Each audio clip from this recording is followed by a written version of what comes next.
We have stunning new images of the damage to show you, the race to recover, and the impact on the holiday weekend. And then a lot of people have their basements flooded by Ida, so we're going to help you with the right ways to clean up so you can salvage your personal treasures. Plus, we're catching up with the legendary Keith Urban after he put on an epic concert. We love him. And then we're going to introduce you to the college basketball player whose passion off the court is attracting A-list attention. So come on, Chanel. Let's do it. It is time for Today in 30.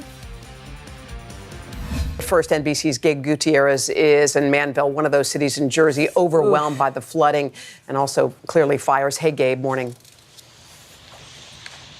Hoda, good morning. This home behind me is still burning. The one next to it apparently exploded, and for a while it was very difficult for firefighters to get here because this entire neighborhood was underwater. Thankfully, no one was inside this home at the time, but across the Northeast, at least 46 people have been killed, and today a massive cleanup effort is underway. This morning, the Northeast is shaken after the remnants of Hurricane Ida swept through, catching many off guard. We lost everything. Torrential downpours, unprecedented flash flooding, and powerful tornadoes battered businesses, homes, and public transit. What we've got to recognize is the suddenness, the brutality of storms now. It is different. In Central Park, record rain, 3 inches in just 1 hour. I've been here for more than 20 years and never seen the park like this. In the city, at least 13 people are dead, including a 2-year-old in Queens, trapped as the floodwaters rose in this basement apartment. It's very, very devastating. In New Jersey, stunning loss, the storm claiming at least 23 lives here. Sadly tragic, historic 24 hours in New Jersey. There's no other way to put it. A porch camera capturing the moment a home exploded after it was evacuated due to rising water. Luckily, no one hurt in the blast. This storm has left destruction in its wake since it first hit the south on Sunday. And now in states across the Northeast, a flooding emergency. Video showing a minor league baseball stadium submerged. Cars underwater, livelihoods under threat. Back is filled, basement's filled. From suburban New York to outside Philadelphia, urgent water rescues. And in southern New Jersey, a terrifying EF3 tornado. The National Weather Service now says it packed winds of up to 150 miles an hour. Ashley Thomas is 8 months pregnant. Her home gone. Everything was just crashing down on us. And this morning, the Connecticut State Police mourned the loss of one of their own. Sergeant Brian Mull died after his cruiser was swept away. We lost another member of our family, and every troop was devastated. Back here in New Jersey, this is what's left of that home that apparently exploded. And now that the waters have receded in this neighborhood, we're seeing cars tossed around here. In New York City, city officials say that they had to tow more than 500 vehicles and had to rescue some 800 passengers from the subway system there. Across this region, many residents say they were just caught off guard by the intensity of this storm. Hoda? All right, Gabe Gutierrez for us there in Manville, New Jersey. Thank you so much. Hey, my friends, watching Today in 30 on Today All Day. Vicki Wynn here. Ida caused so much damage and flooding to homes and basements like this one. Look at all that debris and mud. I'm going to show you what you need to do in the moments after a flood to make sure you can save your things and protect your home, from how to use fans and dehumidifiers to just the right mix of bleach and water to prevent mold. Can't wait for you to see it. Take a look. Carson joins us now, and we're taking a closer look at that massive cleanup that's underway all across the East Coast in the wake of Ida. Yeah, many families were caught quite off guard by just how quickly the waters began to rise. And of course, after all that flooding, homeowners are facing another serious concern, and that's mold. So what do you need to do to clean up and protect your home? NBC's investigative and consumer correspondent Vicki Wynn is with a family in Nutley, New Jersey, and they are facing those exact questions. Hey, Vicki, good morning. Hey, good morning. I'm here in this New Jersey neighborhood where people who have lived here for more than 50 years tell me they have never seen anything like this. Let me show you how the flooding affected these two backyards. Water actually came rushing through right over there, obliterated that fence, the deck. You see the blue there, that underground or the above ground pool wrecked. And then it came sweeping into this backyard. Actually, where I am standing here, there used to be an above ground trampoline. Look at where it ended up. 30 feet away. That's how strong the water was. It pushed it almost into the house there. The Nutley Fire Department tells me they got about 150 phone calls in that period of the flooding. People just panicked because their homes were filling up with water. On this block alone, 10 homes, their basements completely flooded. We're talking about 8 to 9 feet of water, almost into their first floor. This morning, as thousands of people are drying out, cleaning up, we have some tips for you on what you can do to save what you have and also protect your home after a flood. This morning, up and down the eastern seaboard, hundreds of thousands of homes are still drying out. After torrential record rain from Ida sent water rushing down into the ground, through windows, doors, and foundation cracks, causing a nightmare for families from New York to Pennsylvania to Louisiana. Now using wet vacs, dehumidifiers, and emergency services to clear out and clean up. That came through like a river. The Chua and Osi family from Nutley, New Jersey say they had more than 8 feet of water in their basement. It was probably a few inches from hitting our kitchen on the first floor. It's the second time in just over a month they've been flooded. Honestly, I mean, we're living on edge from every rainstorm, even if it's a minor rainstorm at this point. Still recovering from a massive flood in July. This time the hit was even worse. This storm so severe, blowing their fence apart and collapsing the neighbor's above-ground pool, pouring even more water into their basement. You try to stay positive as best you can. Hey, we're healthy, we're safe. It's just stuff. But there's only so much, family can take. We got 2 young daughters. You get a little emotional about it, And although they've thought about moving out of town, the community has kept them grounded. It's brought out the best in everyone in this town, and that's what will keep us here. And joining me live this morning, homeowners Cynthia and Jeremy and their daughters Kyla and Caitlin, taking a small break from the cleanup. Thank you for talking with us. Of course. I know you've only lived here a year. This is the second major flooding event you've had in just over a month, and it was on Kyla's 12th birthday. How are y'all doing this morning, and how are you feeling? Yeah, I mean, it's definitely been a challenging month. We're trying to stay positive and be optimistic. And honestly, what's kept us going is the community. The people have been amazing in town.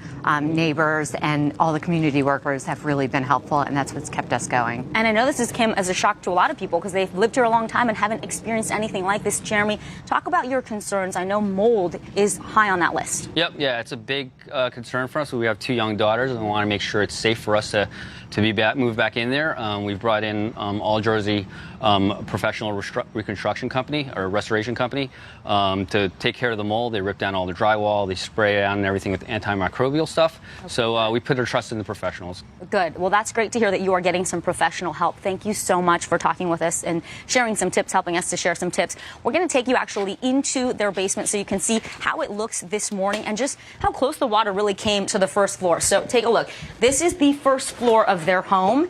This is where the water line came, so really just inches away from getting into the main living space. I'd take you down in there, but these steps are not stable. You can see, though, the muck and mud, all that debris strewn all over the ground. Luckily, the water is out, and they are starting to dry out. They used industrial pumps. Again, they had 9 feet of water almost, right?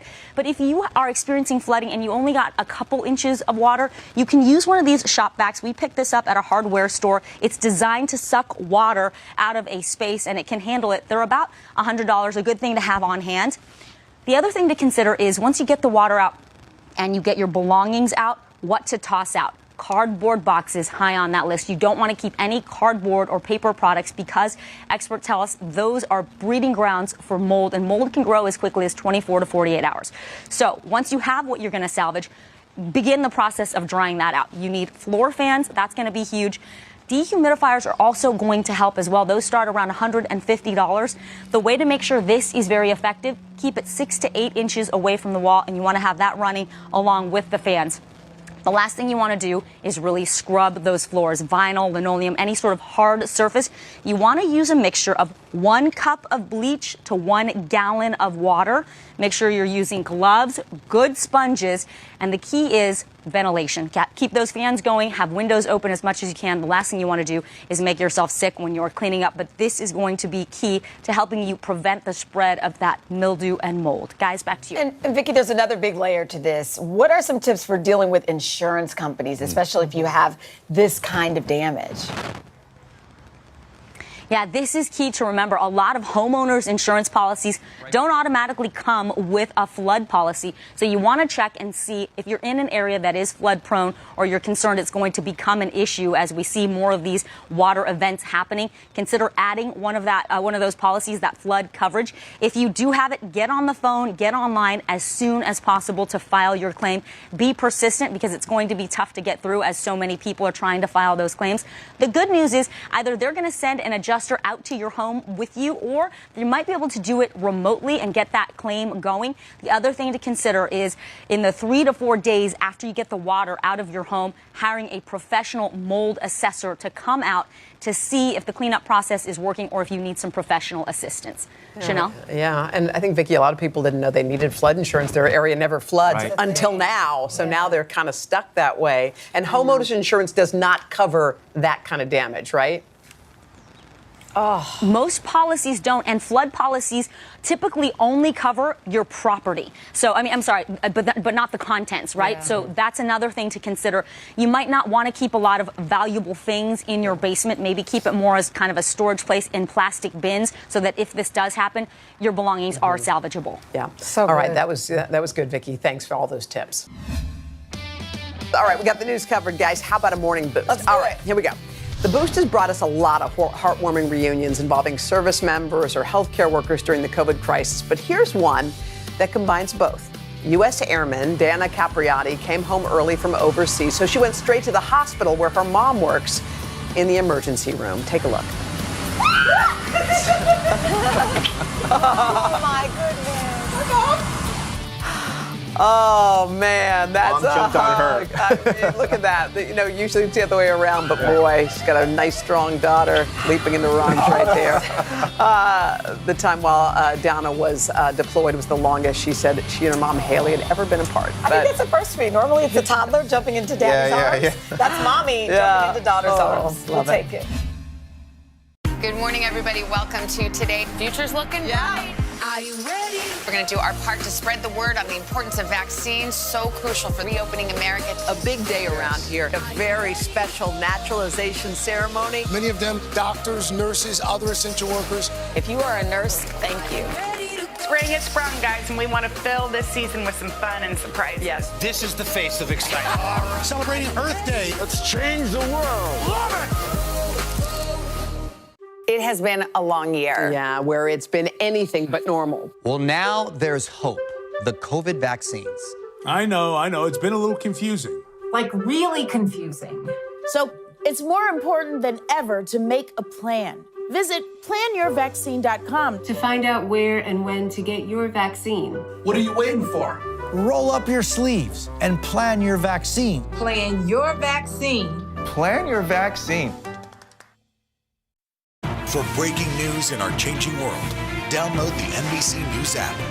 Today is now a podcast, available every morning. Listen wherever you get your podcasts.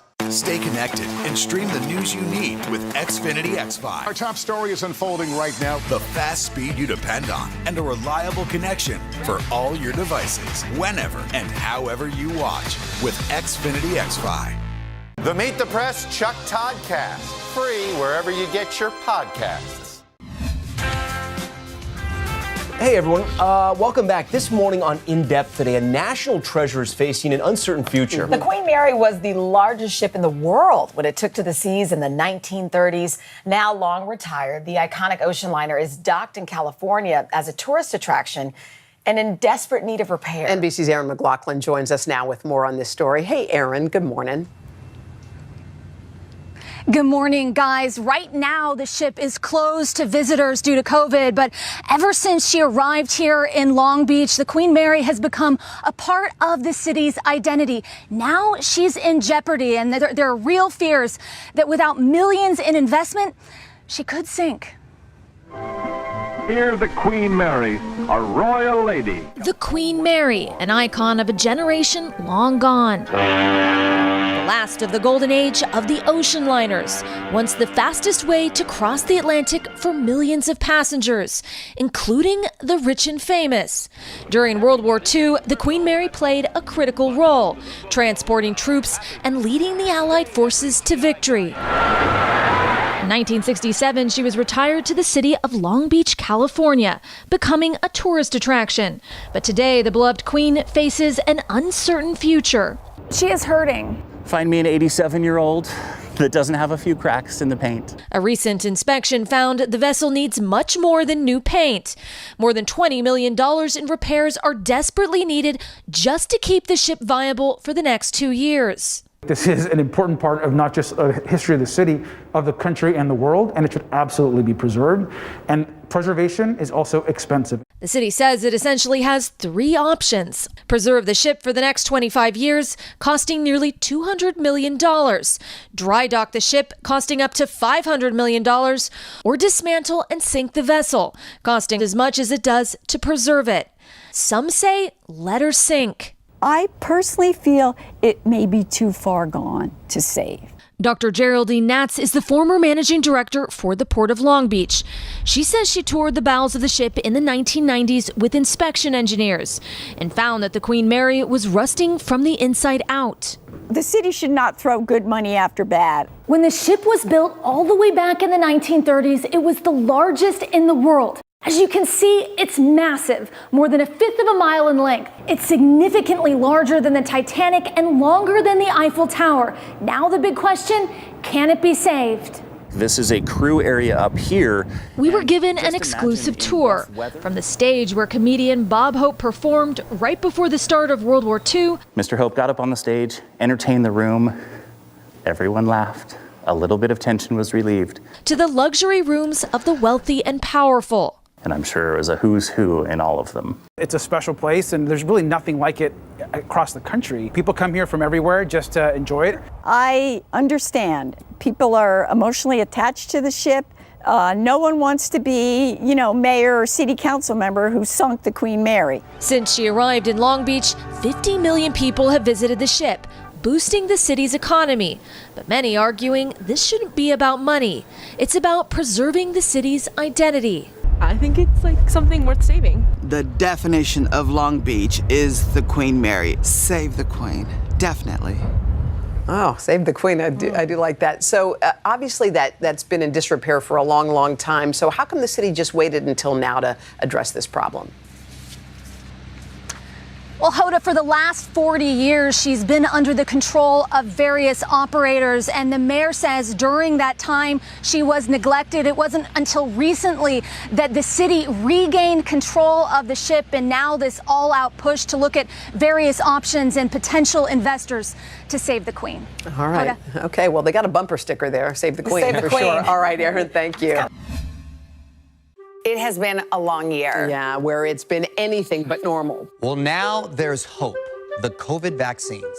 I know. It's been a little confusing. Like really confusing. So it's more important than ever to make a plan. Visit planyourvaccine.com to find out where and when to get your vaccine. What are you waiting for? Roll up your sleeves and plan your vaccine. Plan your vaccine. Plan your vaccine. Stay connected and stream the news you need with Xfinity X5. Our top story is unfolding right now. The fast speed you depend on and a reliable connection for all your devices, whenever and however you watch with Xfinity X5.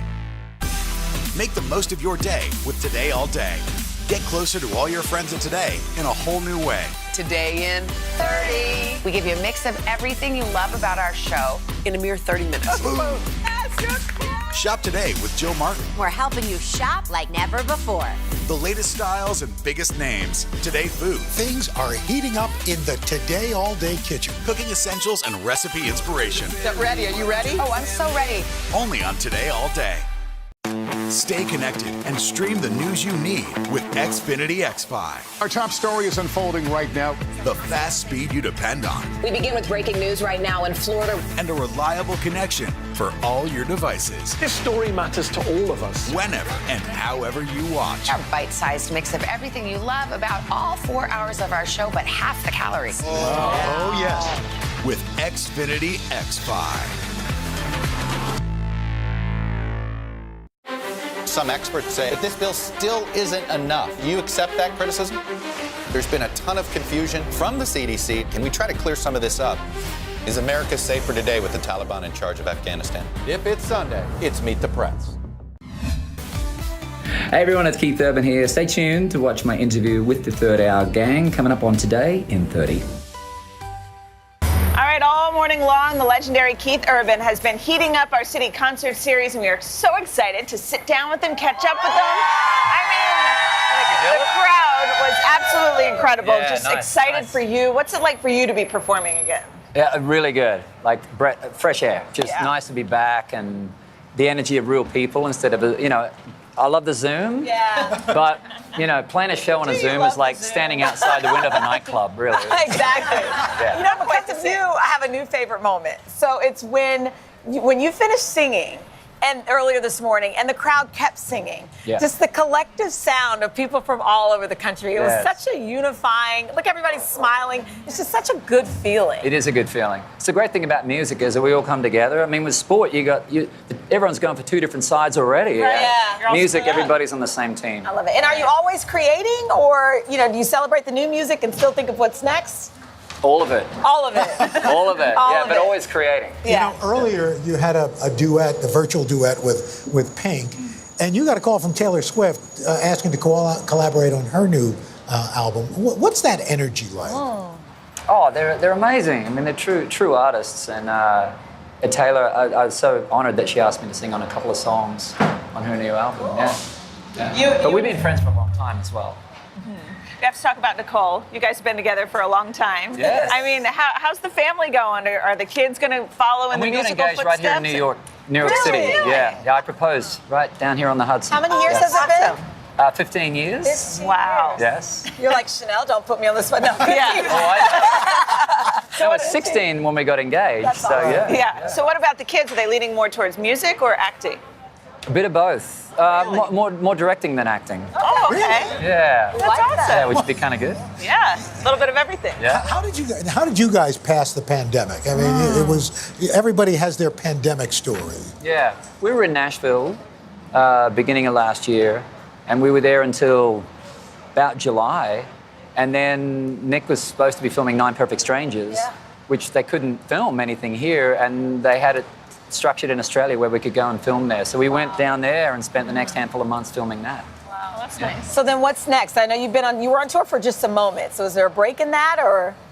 Because you did a couple of performances. Yeah, we're going to resume our Vegas residency. Which was cut short last year. Okay. You know, when we played a festival last week in Ohio, 559 nights since we played in between shows. Isn't that insane?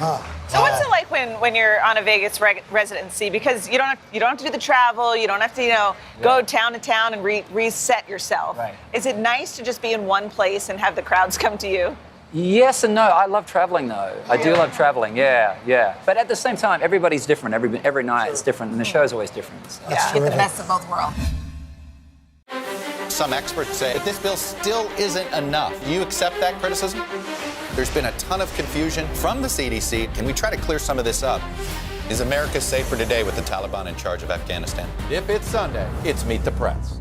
Stay connected and stream the news you need with Xfinity X5. Our top story is unfolding right now. The fast speed you depend on and a reliable connection for all your devices, whenever and however you watch with Xfinity X5. Today is now a podcast available every morning. Listen wherever you get your podcasts. Good morning. Welcome to Today. Nice to have you with us. We wanted to surprise Ellie and make her wish come true. What do you think about coming to visit us? Yes. There's only one thing that people are saying. You are Exactly. Sometimes the news can be difficult and overwhelming for kids to understand. Will coronavirus come back next year? So to help make sense of it all, we've created a newscast just for them. Man, you know a lot. We hope your family will watch Nightly News Kids Edition. Good morning. Welcome to Today. Nice to have you with us. We wanted to surprise Ellie and make her wish come true. What do you think about coming to visit us? Yes. There's only one thing that people are saying. You are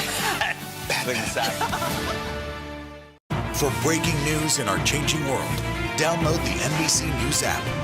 Today is now a podcast, available every morning. Listen wherever you get your podcasts. Back now with another story that's sure to make you feel good this Friday, and it may even inspire you to try something new. It's about a college basketball player named Jordan Owen. That's right. Jordan, like many of us, faced some tough choices this past year and a half. He made the decision to give up basketball, but along the way, he tapped into a new talent and discovered he had a passion for painting. Take a look.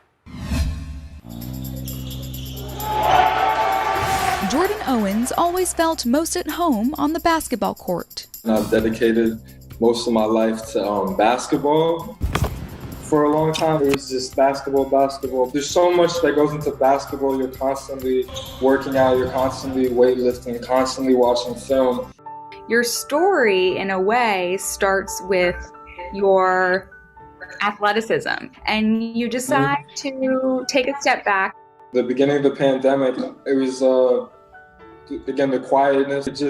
It made me realize that there's other stuff, there's more to life, it's not just basketball. So what made you decide to pick up a brush and start painting? Was it because you and your girlfriend were bored? That is exactly what it was. Word for word. So we just, painted out some crude little just doodles. And it turned out pretty good. His artwork is super colorful and has a lot of energy.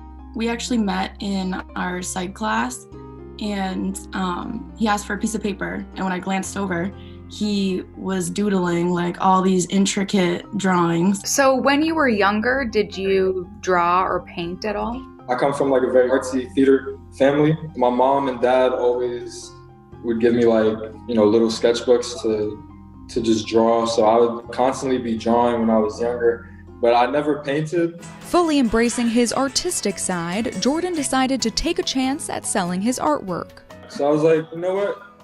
Maybe try to do something with this. I needed some money. So I made posters of all my work, and I just went to CVS one day and I was just like, let's see what happens. And it turned out pretty well. And there's people that are like, wow, this should be in a museum. I'm like, all right, let's calm down now. Maybe one day, but not yet. When he sells art, I think that he gets really excited that people actually have his artwork on their wall. Jordan showcases his art around his hometown, Montclair, New Jersey, but nothing compares to the attention he has gained on social media. People were swiping up and saying, oh, that was pretty good. You should do more. And that kind of started something in my head where maybe I can do something with this. And now Jordan is bringing his artwork to an even bigger audience. On tomorrow's Talent Today. All right, be sure to check in next week. We got a lot to bring you, including Monica Lewinsky. She'll join us here in Studio 1A for an exclusive live interview. We'll see you guys on Monday. Have a great weekend.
Thanks for joining us on Today All Day. Over the next 30 minutes, I'll share some of my favorite interviews with you. These conversations include interviews with inspiring women, chatting all things books with a few of my favorite authors, and of course, some funny moments in between. So sit back and relax as Today All Day continues. Hi, you all. It's so good to see you again. Okay, does this work? I couldn't get enough of you. I'm so glad you're back. I was saying, I don't know. We people voted on our hair today, and so Hoda and I felt so weird because we never care that much, and then all of a sudden I had to take it out. But anyway, I'm so happy y'all are both here, and I want to hear more about this project. About this Audible podcast is such a cool and interesting new form of creativity that I think, newish, I know podcasts are kind of the thing, but it's a new form of creativity that I think people are so interested in. So Zoe, tell me a little bit about, I think this was your baby, about how it came to be and what it was like to work with your mom and sister. Yeah. Well, it's funny just to really quickly you're always talking about how interesting it is that it is new, this format, but it's also going radio. back. Radio, exactly. Which is so interesting. My phone keeps going dark, but so if I go like this, that's because I'm I know. You know what? You have to put on some special mode, which I've realized from starting this book club, which is such a pain. Who knew? But whatever. Podcast there, in a way it kind of came out of reading books on tape, and which has been great for so many people and so many authors, to have that format where people could be driving and still enjoy their books. I wonder if also, because I wonder if that, because everything is so overstimulating now. I know when I go to bed and I'm watching an hour of TikTok, and I can't even imagine what that does to my brain. Thank God it's no longer developing and it's past that. It's over. I'm a lost cause now. I'm lucky I didn't have TikTok when I was me. Thank God. I wonder if there's something about it's calming to just have that stimulation, and you can almost focus that much better because you're not I don't know. I don't for us to act without having to get our hair and makeup done. Yes. It was fun to just use our imagination as voice actors. It was so fun. But yeah, sorry, I didn't answer your question at all. I was just so at the beginning of the pandemic, we were sort of playing around with this idea, and I love working with my mom, and we were developing it, and it ended up, and Audible was like, oh, we would love to make that. And so we got a writer's room together, and my sister was one of the writers, and then we got to record it again at a time when I genuinely was unsure if I was ever going to get on a set again, how are we going to be on a set? And I was like, well, shoot, I don't know what I'm going to do if I can't act. I have no plan B. Back up. None. I was always when people were like, if acting didn't work out, what were you going to do? I was like, that was the thing. I didn't have, there was no other option. That's why I think it had to sort of work, because I was willing it to happen. But, and we got to work with these really awesome actors, but also so much more experienced in voice acting, like Giancarlo Esposito and Bradley Whitford, and amazing, and Bobby Moynihan and Judy Greer, and awesome actors who were much more versed in voice acting, which is a totally different type of acting. It's the whole thing. Yeah, and Leah, you're so right. It's it's a newer form, but it does take you back to the days when you would listen to radio, or what I was even thinking is, somebody reading to you before you go to bed.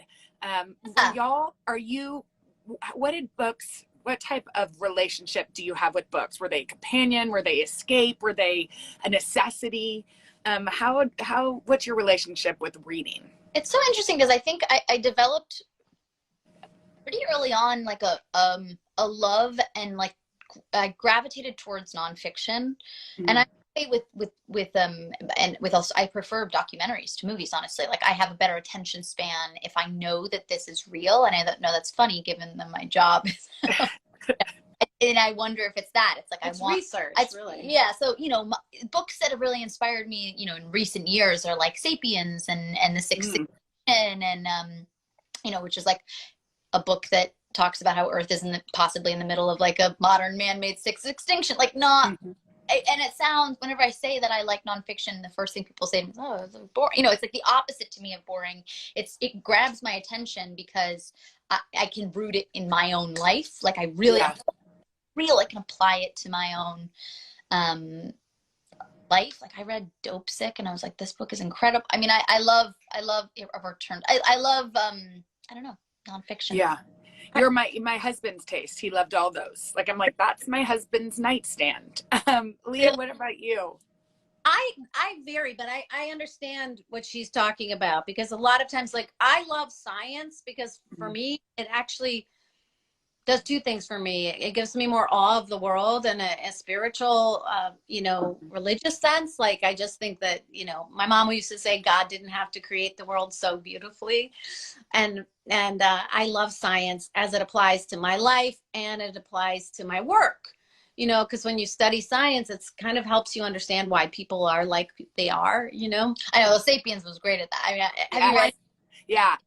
*Sapiens* was one that my husband, I am much more of a fiction reader, although I love memoirs too. And now because I have 3 little kids, I'm like, parent like you want to raise joyful kids. I'm reading a lot of parenting books. I did. I'm sure you went through that phase. Did you read the parenting books, or you felt like you didn't? I love the oldie but the goodie. I love Dr. Spock. I love what his kind of like common sense approach. One of the things he said was like, don't fight mad with your husband. He was like, don't be the silent type, because kids will know. It's better to see you have a little fight and then make up than to be just like. The problem is I had a really confrontation. I have no problem. Well, we read to our children a lot. Your dad was really good about it. They would memorize their books. I think that's how you became an actress. I lied when I wanted to. I'm a younger sibling, so I just wanted to fit in. Still do. And I memorized *Green Eggs and Ham*. I pretended to. I have a little girl who's in kindergarten, Poppy Hager, and she's like, Mila, I know how to read. And I'm like, it's the sweetest, because it's a form of acting and storytelling. She has her own words. But the fact that you went ahead and memorized shows that you were going to be an actress. Make the most of your day with Today in 30. We give you a mix of everything you love about our show in a mere 30 minutes. Savannah and Hoda bring you what you must know. The biggest moments of the morning. One Republic! Exclusive interviews. Why did it work for you? You're right. I am more talented than the rest. And important headlines. Major medical news this morning. Watch Today in 30 on your schedule. Streaming every day on Today All Day. The Meet the Press Chuck Todd Cast. Free wherever you get your podcasts. Make the most of your day with Today in 30. We give you a mix of everything you love about our show in a mere 30 minutes. Savannah and Hoda bring you what you must know. The biggest moments of the morning. One Republic! Exclusive interviews. Why did it work for you? You're right. I am more talented than the rest. And important headlines. Major medical news this morning. Watch Today in 30 on your schedule. Streaming every day on Today All Day. For breaking news in our changing world, download the NBC News app. Some experts say that this bill still isn't enough. Do you accept that criticism? There's been a ton of confusion from the CDC. Can we try to clear some of this up? Is America safer today with the Taliban in charge of Afghanistan? If it's Sunday, it's Meet the Press. For breaking news in our changing world, download the NBC News app. One of my earliest memories is driving down Ventura Boulevard and I'm in the back seat, and my sister and my dad's driving. My sister is car, and they pointed at a billboard and started laughing, and I couldn't read yet, and I panicked because I was like, I can't understand what they're laughing at because I can't read it, so I'm just gonna pretend to laugh too and pretend to read it, like as if I would fool them that I could read. So my earliest I just want to get it, I want to be in on it, was about. There were so many great kids books. Even like the Shel Silverstein books. Oh, Where the sidewalk ends. Do you remember how fun those poems were to read out loud? It must be fun to experience books with your kids. It is. Isn't it fun? Okay, so my favorite, and I wonder, Leah, I'll ask you too, but my favorite experience was rereading Charlotte's Web. Because you just can't believe the beauty of the words. Like we were weeping, and not just because of the character's loss, like that too was profound, but like the sentence structure.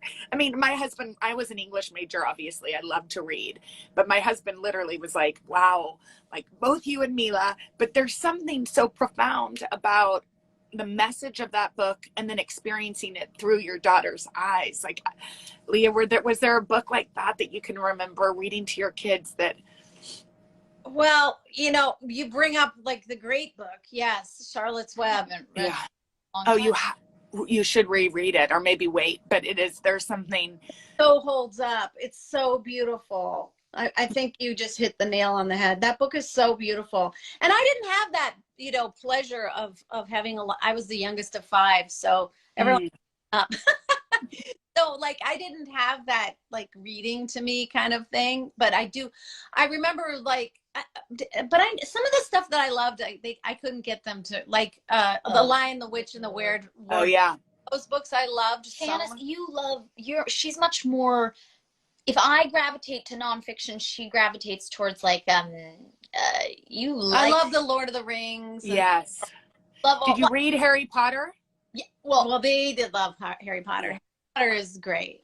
Harry Potter's great. I just was directing Star Trek Picard, so that was like my lifelong dream because I loved Star Trek when I was really little.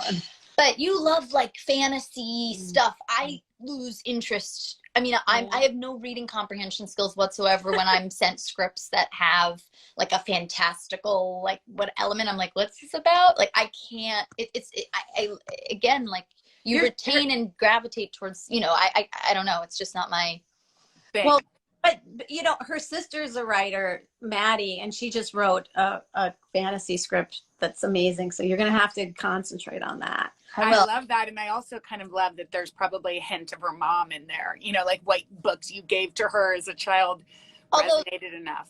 Although speaking of fantasy, I did read this year. Have you read 1Q84 Murakami? No. Is it great?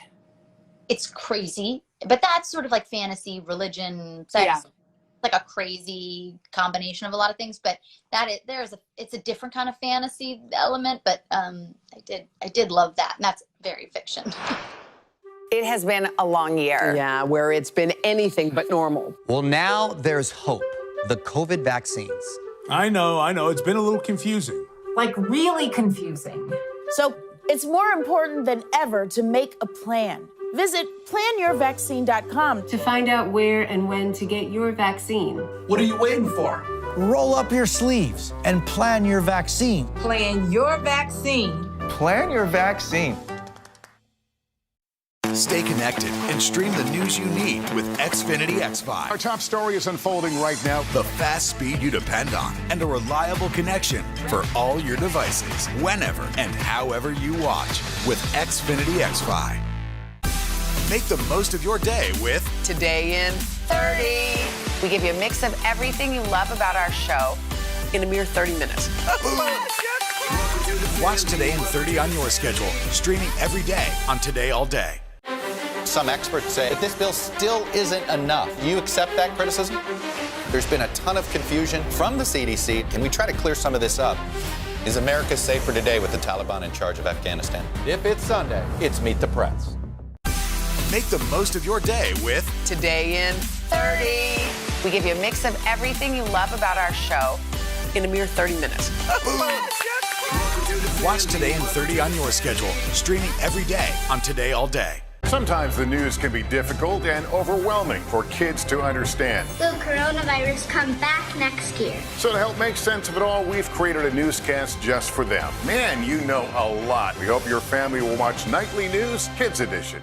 Stay connected and stream the news you need with Xfinity X5. Our top story is unfolding right now. The fast speed you depend on and a reliable connection for all your devices, whenever and however you watch with Xfinity X5.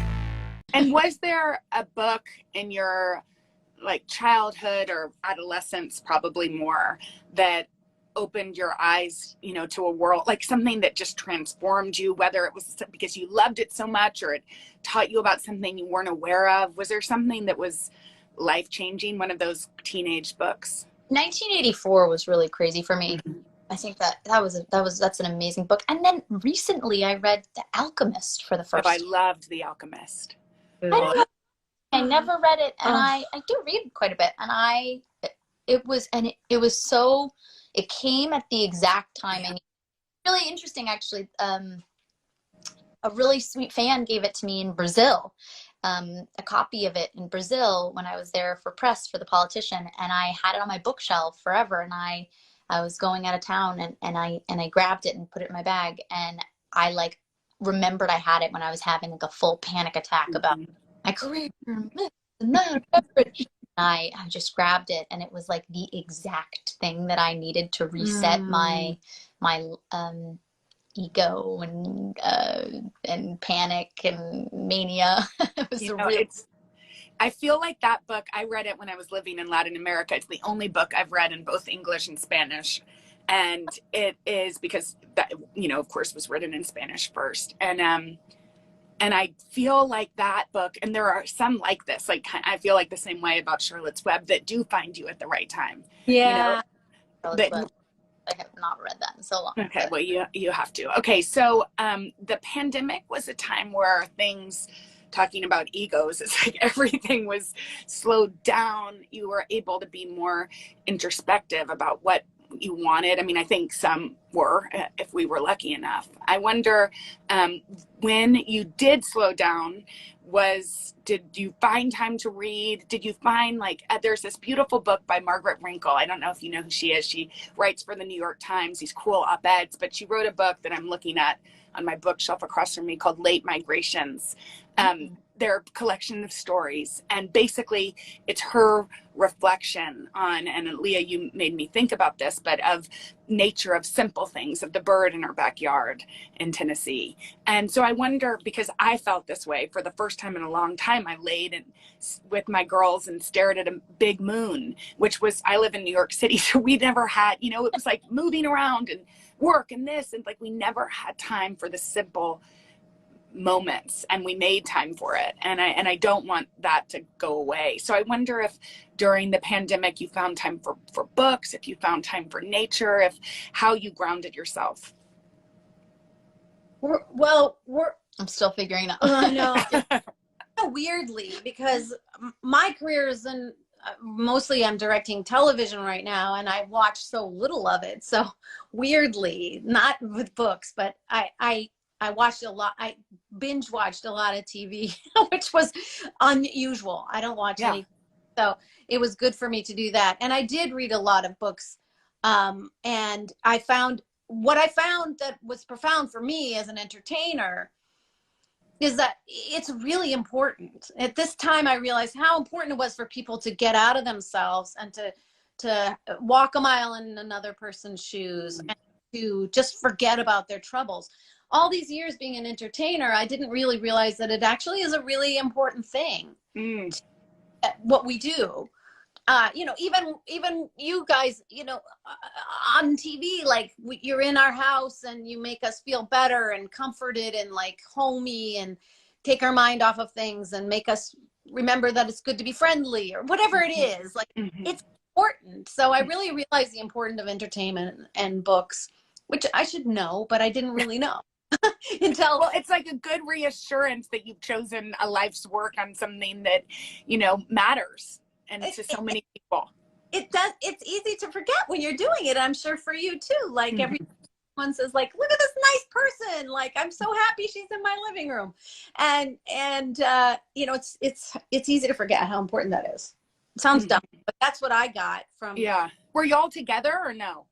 Yeah. Oh, that's so nice. Yeah, a lot of we were together. No, I take care of my mother. My mother-in-law lives with us, so it was like every day trying to figure out, oh, that fish is dry, you know. God, I made the dry fish. You know, it was all about cooking and reading. Yeah, I reread I told you, right, The Alchemist, and I reread The Four Agreements, and The Artist's Way and The Power of Now. And I love The Artist Way. Yeah, isn't it great? The Artist's Way is I'm bad. Like, if for anyone that's on here, if you've read The Artist's Way and you've done it properly and worked the morning pages. Yeah, I get through 1 week of morning pages and then I'm and the artist date and all I love it, but I have yet to actually accomplish the full course. I had to let go of the perfectionism. Judgment of that. I'm it comes to me when I need it, and I use what I use, and that's great. But I really love that book. It's really, really, really, it's a wonderful guide. There's just so much there's something for everybody in there, and I love that book. There really is, and it's so funny because I read it when I was in Latin America too with my best friend. We were living there. She's a photographer. And I was like, but I'm not an artist. I felt kind of like an imposter, but that's the whole point. It's you don't, let's get rid of the imposter. Be what you want to be. And I recommend that book to so many people that are going through transitions or, that would have been a great pandemic accompaniment. I wish I'd thought about it. For breaking news in our changing world, download the NBC News app. Sometimes the news can be difficult and overwhelming for kids to understand. Will coronavirus come back next year? So to help make sense of it all, we've created a newscast just for them. Man, you know a lot. We hope your family will watch Nightly News Kids Edition. The Meet the Press Chuck Toddcast, free wherever you get your podcasts. Sometimes the news can be difficult and overwhelming for kids to understand. Will coronavirus come back next year? So to help make sense of it all, we've created a newscast just for them. Man, you know a lot. We hope your family will watch Nightly News Kids Edition. Stay connected and stream the news you need with Xfinity X5. Our top story is unfolding right now. The fast speed you depend on and a reliable connection for all your devices, whenever and however you watch with Xfinity X5. Stay connected and stream the news you need with Xfinity X5. Our top story is unfolding right now. The fast speed you depend on. We begin with breaking news right now in Florida. And a reliable connection for all your devices. This story matters to all of us. Whenever and however you watch. Our bite-sized mix of everything you love about all 4 hours of our show, but half the calories. Oh, yes. With Xfinity X5. For breaking news in our changing world, download the NBC News app. My grandmother, my mom's mom, whose painting is behind me, but I can't show you because it's a naked lady. Is it her painting a portrait of her, or was she an artist? No, it's a naked lady. But she was an artist, and she was really just an awesome person and really big inspiration in my life. And she had a copy of The Artist's Way with all of her notes and all of her little doodles and all of her things, and I have it. So it's one of my most prized possessions is her copy of The Artist's Way. I mean, I hope she would be okay with that. I know it's quite personal, but she'd be okay. Yeah. That makes me want to weep because I do think there's something so revealing about that book, and to have somebody's copy. I don't know if you've ever read The History of Love, but I read it when I was 23.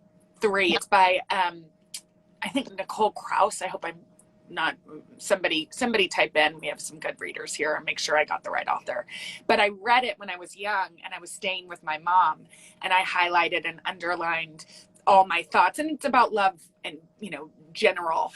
And my mom read, then picked it up off my nightstand and read it, and just was so in awe of what what her daughter, who she loves, but also a 23-year-old would highlight about love. She found it such fun to read that. And I'm sure Zoe and both of you having your mom's and grandma's copy of The Artist's Way must be the best gift. Yeah. And and The Power of Now too. It's her. And I have all of her highlighted stuff too. And she was such an amazing artist and such a unbelievably interesting spirit. It's so cool to always feel like I have a window into that I feel like I can connect with her when I see her notes and what she's highlighting. And sometimes feels like she's looking out for me because it'll be something that I really needed, what she highlighted. So it's very cool. It's really. And can I say on a side note, a very personal thing? Mm-hmm. When my mom waited for her to go. She went with us in the room, and she waited for Zoe to fly in to let go and go to the spirit world. So I feel very, very close to her. So every time I do open these, but it's interesting. It really is. It does feel like she's like, oh, looking out for you. Oh, I feel the same way about my grandmothers. We're both named after our grandmothers. I have a twin sister, Barbara, and I was named after my Grammy, Jenna. She was from West Texas, and she lived in the same. My mom's dad was a home builder. She lived in the house that he built until she had to go into a retirement community, and she never graduated from college, but both of my grandmothers loved to read, and for different reasons. I mean, they were very different people. And my grandmother, Jenna, had a subscription to National Geographic, and Barbara and I as little kids would like sneak into a gem collection. She loved the natural world, and taught us all the constellations in the sky. And we would flip through the pages of these magazines, and I realized later it was like all the places she wouldn't travel to but wanted to, and she was curious forever. But it's so interesting. I think grandparents play at least in my life, I'm so lucky to have had them until I was an adult, that they played such an important part in everything. I mean, I think it's one of the reasons why I love to read. Yeah, it is a blessing I didn't even ever meet my grandpas. You knew well, not my dad, but yeah, it's nice to have that continuity of life, to see that backward, you know what I mean? Yeah. Are there I'm going to let you guys go in a minute because I know you have other things to do for this awesome podcast, which I can't wait to listen to. But are there books, like if you were stranded on an island, and I sort of hate this question because I'm always like, what would I take? You could travel to one place and you had to take 1 or 2 books, 3 books with you that have meant everything. What would you take? It's a very dramatic question and very hypothetical. I'm immediately like the encyclopedical problems. Yeah, what Gotcha. Yeah, what berries will kill me, and what berries. I'm bad at this kind of thing. Because I was in Back to the Future, everyone's always like, "What time do you go to?" And I'm like, "Right now, there's penicillin and women can vote." I'm like, by the way, I love that you just said, I was in the movie Back to the Future. I was like, yes, we know. We know. But you're right. That's a question you probably get a lot where you're like, oh. No. I might be useless with this one, but I'm sorry. Me too. What are yours? Yeah, tell us. Well, the book that changed me the most was Toni Morrison's The Bluest Eye. I studied it in high school, and I just got to it was the 50th anniversary, which I just can't even believe. So books that I like to reread, which I think is like a more kind of normal question because hopefully we aren't getting stranded. The Bluest Eye by Toni Morrison. And I got to talk with Oprah about it, who is a great reader, obviously, and was friends with Toni Morrison. And we got to have a book discussion on Zoom. And it was like the best, most fun to both have our marked up copies. And then afterwards she told me that she was going to reread all of Toni Morrison. So I was like, well, if Oprah's going to do that.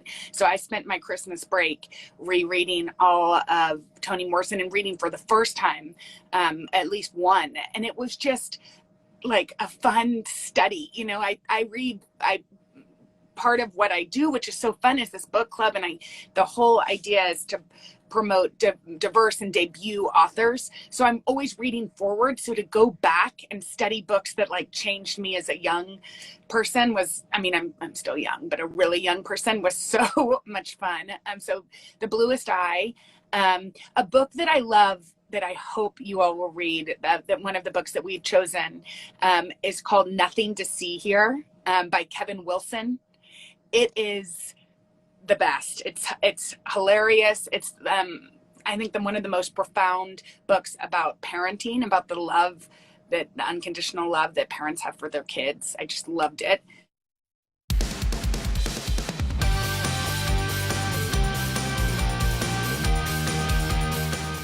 Hi, Today All Day. We have a great show for you on this Friday morning. Let's kick it off with pop star. Carson Daly breaks down the latest buzzy celebrity headlines that you don't want to miss. Check it out. Best time of the day. Got something, anybody? I want to apologize for my Friday hair. There you go. I said I'm still me, despite the Friday hair. I was wearing a hat. It's all messed up. All right, I know. Oh my gosh. What happened? That head. It's a look, man. It's a look. Own it. It's a look. No, don't do that. First up on Pop Star, we can still see it. We still see it. one of the most anticipated. Oh, you still see it? Yeah. Is that better, Tom? Is that any better? Is that better? I still see it. We're going to talk about one of the biggest comebacks in pop music history, the return of Abba, the Swedish. I'm going to own it. The supergroup whose mega hits like Dancing Queen and Mamma Mia still red hot today. They announced on Thursday they're reuniting for the first time in decades with new songs and a new concert show debuting next year. Pop Star correspondent Natalie Morales has more. Dancing Queens, rejoice! Abba is back and bigger than ever with a new album and a new space-age concert show that is throwing fans into a frenzy. Abba in one word is for me magical. We're so excited that they're back. In a live event broadcast around the globe Thursday, the pop supergroup debuted 2 songs off their new album out this November, and their first in nearly 40 years. We didn't want to do it before we were dead. After disbanding in the early 80s and vowing never to reunite, ABBA's also returning with a new concert show debuting next spring, where the band won't perform in person, but as digital avatars of themselves from the year 1979, singing their greatest hits virtually in a state-of-the-art arena being built just for them in London. This is a new frontier in entertainment. One of the top music groups in history, ABBA has sold 400 million albums and had 17 #1 hits. Money, money, money. In 2000, they turned down a $1 billion offer to reunite after their Broadway musical Mamma Mia exploded in popularity, inspiring 2 blockbuster films. Now ABBA is booming again with a new generation on TikTok. Over 1 billion views so far. What is the best thing about being in ABBA? I'd say not having to worry about the money. In 2013, an interactive ABBA museum opened in their hometown of Stockholm, where this super trooper had her own fan moment. You can dance, you can jump. Now reunited with new music and a new show, ABBA's comeback will surely be one for the ages. Well, wait, now we need the Natmo avatar. Yes. I have to have that. Wait, do we? Do it? Yes, we do. I don't think so. Is it me or is ABBA just way more powerful and large than I ever imagined? Shocked. Turned down $1 billion. Nice to not have to worry about the money. It's incredible. The reps for ABBA told us their London show next spring will be just the beginning of their tour, and the future locations and dates will be coming, or hoping they bring their show to the States, maybe even our plaza. We'll take the avatars. Next up, it is the king of rock and roll. We're talking about Elvis Presley, a man known for his music, his dance moves, and yes, his incredible sense of fashion. If you've always wanted to get your hands on one of the most iconic ensembles, you're in luck, because starting tomorrow, Cruise GWS Auction House is going to have a collection of Elvis's personal effects up for sale, including that, the white studded jumpsuit and cape. That was from the 72 concert here in New York at MSG at Madison Square Garden. During those shows, Presley became the first person to sell out 4 consecutive shows at the venue. If you're interested, Tom, open up your wallet. I'm looking. I'm looking. All right. $350,000, but if you want the cape, they're selling it separately for a mere $45,000. Maybe get a deal if you buy both. I'll call my friends at ABBA. They can write me a check. Next up, Uncle Al's for you. We got the trailer for the highly anticipated movie Ghostbusters Afterlife. The latest incarnation of the hit 80s franchise is led by Paul Rudd and Stranger Things star Finn Wolfhard, but the new trailer teases the fact that fans can expect to also hear some of the original cast. Take a look. Are you troubled by strange noises in the middle of the night? Do you experience feelings of dread in your basement or attic? Have you or any of your family ever seen a spook, specter, or ghost?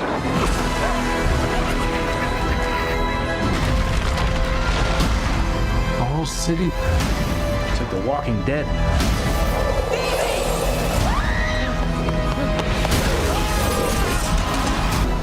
Ghostbusters. We're ready to believe you. We're closed.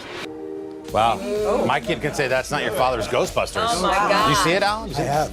Is it great? They're really good. What do you want to tell us? Are you in it?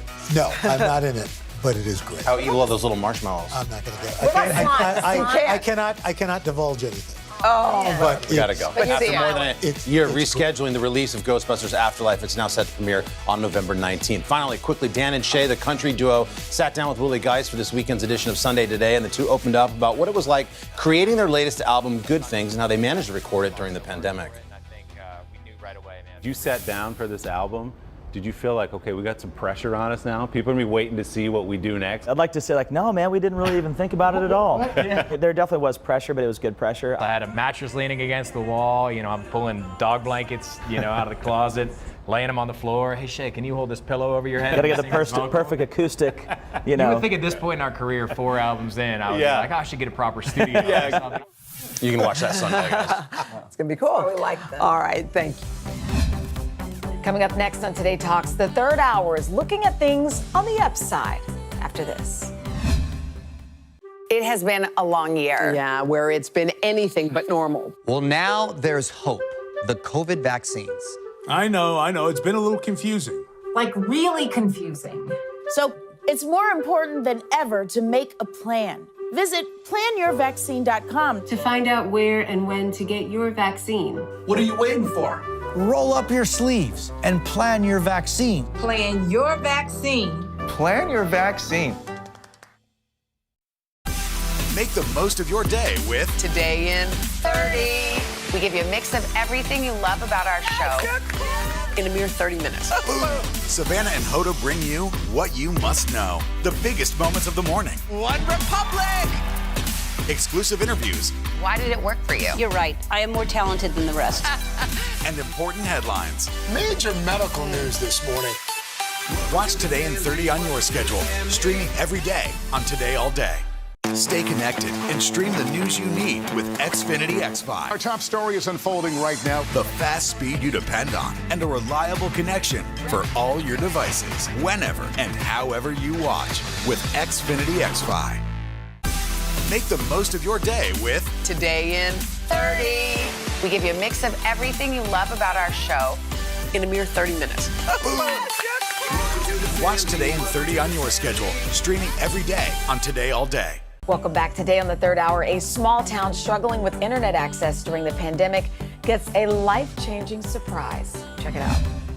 Hometown Tech Over Contest, a $3 million technology makeover for a small, deserving town. Well, today we can announce that we have a winner. NBC News correspondent Morgan Radford got a chance to let them in on the surprise. Must have been awesome. It was so cool. And I have to tell you, Woodstock, Illinois is a really close-knit community, just full of small town charm. But it's really the people that truly make it special. And residents have struggled for years with limited access to high-speed internet, especially during the pandemic. So I took a trip to Woodstock to meet the people who rallied together for their hometown and revealed the big news. Welcome to Woodstock, Illinois. It's a historic small town with big ambitions. You may even recognize it as the backdrop of the 1993 film Groundhog Day. Phil Connors, I thought that was you. They even have their own Woodstock Willie, a beloved town mascot that's a nod to their claim to fame. But like most towns across the country, the pandemic stretched this community to its limit. Our internet service is not used to the overload of having to do the homeschooling. Like just to have unlimited access here, it's like $120 a month. I'm a single mother of 4, and obviously adding one more bill on gets a little bit rough. As families turned to remote work and school, many students in the region experienced Wi-Fi shortages. Mackenzie Shutt is a Woodstock resident and middle school teacher. She saw the problem firsthand. We have students who will, are working at the library, or they're working at McDonald's, or they're working at Starbucks just so that they can have the internet to do their schooling. And Woodstock is just one town facing this challenge. Across the nation, in the wake of COVID lockdowns, Americans struggled to get online, with rural and low-income communities impacted most. Have you seen a difference in the Latino community here in the way they've been able to access or use the internet? Unfortunately, a lot of Hispanic families, fall into the low-resource families where they have more difficulties getting access to internet, getting access to fast internet. To bridge this digital divide, our sponsor, T-Mobile, launched a search for a deserving small town to receive a $3 million makeover. So Woodstock banded together, applying for the Hometown Takeover contest. So what does a takeover do for a city like Woodstock? Yeah, so for Woodstock, what it can do is it's an investment in infrastructure and technology. And so the ability to get a 5G massive hotspot and area in downtown Woodstock will help our merchants, it'll help our residents, it'll help our visitors, it'll help our farmers market, the events we have on the square. I think it'll be transformational for us. So we brought this tight-knit community together in the historic Woodstock Town Square. And with the help of local cheerleaders, we let them in on a big surprise. Hey guys, so I know that you all are here to film one final video to become eligible for the Hometown Takeover. But as you know, I'm a reporter, so I have some news for you. Our sponsor, T-Mobile, has selected you, Woodstock, as the winner!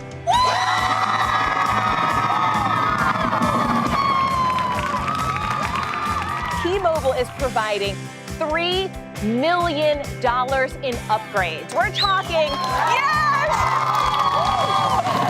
Yes! So we're talking not just 5G wireless access, they're even going to refurbish your Little League baseball field.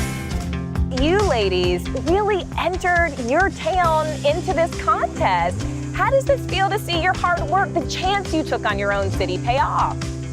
It's so exciting. This is such a win for our community, and I'm thrilled. We all just love our town, and to bring that out to the world and show everybody how wonderful Woodstock is, and then these upgrades I'm gonna cry now. It's just icing on the cake for sure. It's amazing. So Woodstock residents say they're looking forward to these upgrades for just so many reasons, from online learning to helping local businesses, and they're really hopeful that this increased connectivity will inspire even more people to move there and really get in on the small town life that they all love so much there. It's the best of both worlds. It is. Yeah. It's right near Chicago, and everyone there was just so kind and welcoming and excited to think that they took the time, take the time to enter their town. And now, are you finally going to watch the movie Groundhog's Day? Okay, so you just told on me. I've definitely never seen that movie. Who else hasn't seen it at this table? There it is. I feel a watch party coming on. I can quote the whole movie. So drive angry. We're going to. As long as you cook something yummy, then we're in. All right, it's a date. It's a date. All right, Morgan, thank you so much. That was so fantastic. Coming up next on Today Talks, it's Feel Good Friday, and Hoda and Jenna make sure they're living up to the name after this. Good morning. Welcome to Today. Nice to have you with us. We wanted to surprise Ellie and make her wish come true. What do you think about coming to visit us? Yes. There's only one thing that people are saying. You are Good morning, everybody. Welcome to Today. Future's looking bright. Are you ready? We're going to do our part to spread the word on the importance of vaccines, so crucial for reopening America. A big day around here. A very special naturalization ceremony. Many of them doctors, nurses, other essential workers. If you are a nurse, thank you. Spring has sprung, guys, and we want to fill this season with some fun and surprises. Yes. This is the face of excitement. Celebrating Earth Day. Let's change the world. Love it! For breaking news in our changing world, download the NBC News app.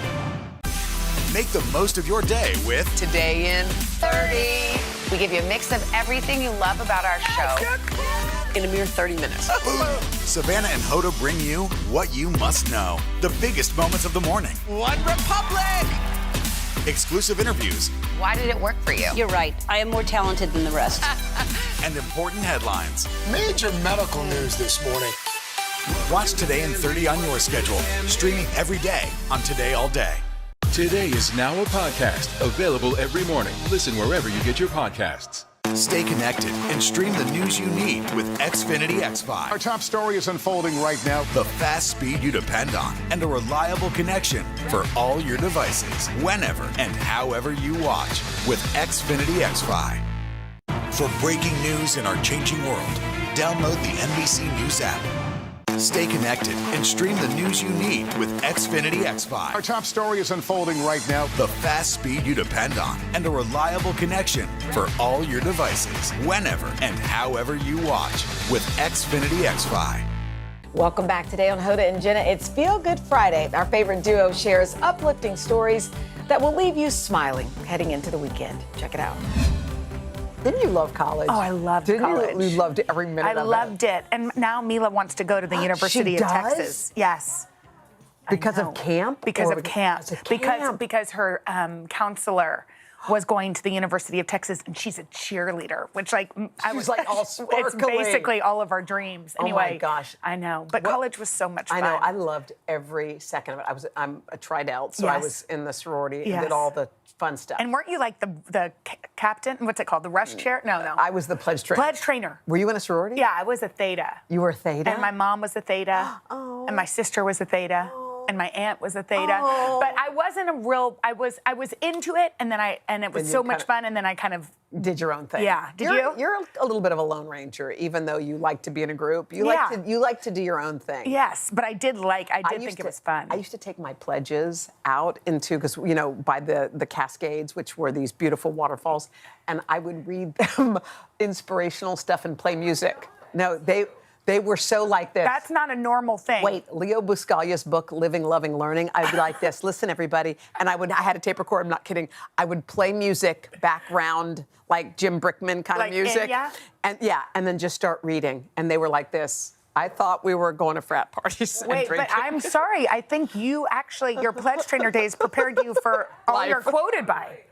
Yeah. I mean, it really was. You were already loving inspirational quotes. I did love those. I love those then. All right. We're going to revisit, though, some of our favorite pieces from the year. And one of them was a surprise that we love so much. It was for kids who are bound for our different universities and how we got to help them out. It was so much fun. And also, you know what? It's Feel Good Friday. Let's make people feel good. Let's make people feel good. So do you have any Friday rituals that help you sort of start out the weekend? I try to turn work all the way off. Yes. All the way off. And just start How do you music do that? I turn music louder in the house. We start making cocktails early on a Friday. We try to make get it the a vibe thing. going. Yeah, because you want to feel like it's a weekend. Yeah, we have a lot of times Friday night is family night. So we'll have family movie nights. Oh, I like By the that. way, Vivo, which is Lin-Manuel Miranda's, it's on Netflix now, his new movie. Is it good? It is good, but it is a very emotional film that had both of my children, it was almost comical, crying from probably 20 minutes in until the film ended. Okay, so I was that's great. Is this a Feel Good Friday or sort of a broken heart Saturday? We are back on this Feel Good Friday. Hoda will be back with us a little later. School is back in session around much of the country. And for some parents, that means sending their kid off to college. While we know you might miss them, we've got a story that will celebrate all the hard work and determination it took for them to get there. Recently, Hoda and I caught up with some graduating high school seniors who are headed to our alma maters. And we gave them a surprise they'll never forget. Take a look. Hey, girl. Wait, I'm sorry. Hokey. On this decision day, Hoda and I are rediscovering our college spirit. Hook 'em. Traditionally held on May 1st, Decision Day is the deadline when incoming freshmen have to decide which college to attend in the fall. And we met with students that were accepted to our alma maters, Virginia Tech and the University of Texas at Austin. For high school cheerleader and future communications major Emily Macleod, her decision to attend VT was based on community. I love the campus. I know Virginia Tech does have a good campus atmosphere. That was definitely a big factor for me. Sydney Williams also chose VT and will be studying data analytics. I realized that in-state's a better decision financially, which is why, Virginia Tech was, up there on my list. Finances weighed heavily in both of their decisions. College is expensive for everybody, and so it was a blessing to be in-state for tuition costs and being in-state, being close to my family as well. Emily and Sydney both applied to Virginia Tech's Calhoun Discovery Program, which offers a full tuition scholarship of $66,000. They have no idea that I am about to deliver some breaking news. So, my darling, it is my privilege to tell you, you got the scholarship!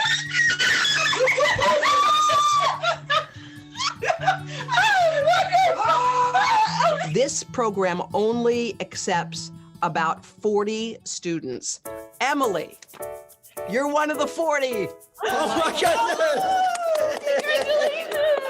Wow, that's so great. I've been checking the mail and my email every day for the past like a week. And Mom, you did such good things with your daughter. I can see it right there. All your hard work paid off, and she's going to college. There's a cheer you're gonna have to learn. Hokey, hokey, hokey, high, tech, VPI, solar rec, solar rye. And nobody knows anything beyond that, so don't even bother learning it. And now it was my chance to spread a little college cheer. Cameron, Maria, and Melanie are all first-generation college students who decided on my alma mater, UT Austin. Maria Gondara is a U.S. citizen but grew up in Mexico. Continuing her education comes with great meaning. My mom, she did not have the opportunity to go to college, and when she told her mom that she wanted to study, she was told that education was not meant for her because she was a woman. She always tried to tell me to never give up on the things that I want to do and to not let no one stop me from chasing my dreams. Today, Maria will be one step closer to fulfilling her dreams of working in international relations. She doesn't know it yet, but she's a recipient of UT Austin's Impact Scholarship, worth $48,000. I met with her and her mom to deliver the good news. Maria, we actually have a little surprise for you, but you actually received a huge scholarship. You are getting $48,000 scholarship to UT Austin. Thank you so much. Thank you. Congratulations. My mom is a single mother and she still has my brothers to provide for, and I just don't want to like burden her more with my college fees. So this is really great.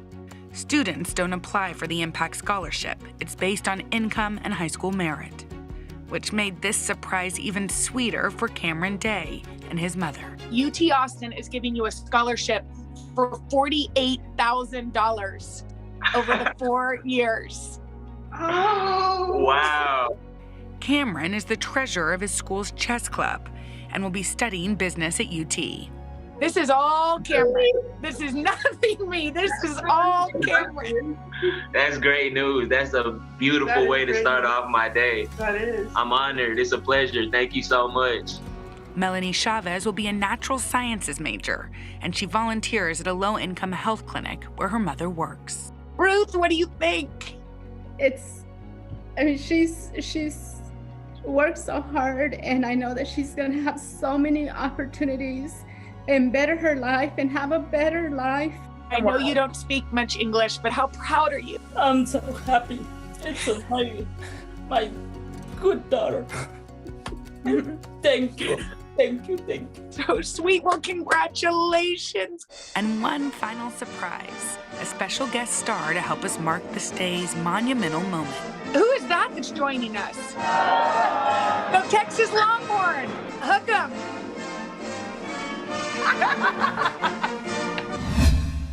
We're so happy to report that everyone is safely and happily on campus, and we wish them an amazing freshman year. Today Talks continues after the break.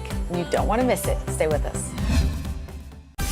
Make the most of your day with Today in 30. We give you a mix of everything you love about our show in a mere 30 minutes. Savannah and Hoda bring you what you must know. The biggest moments of the morning. One Republic.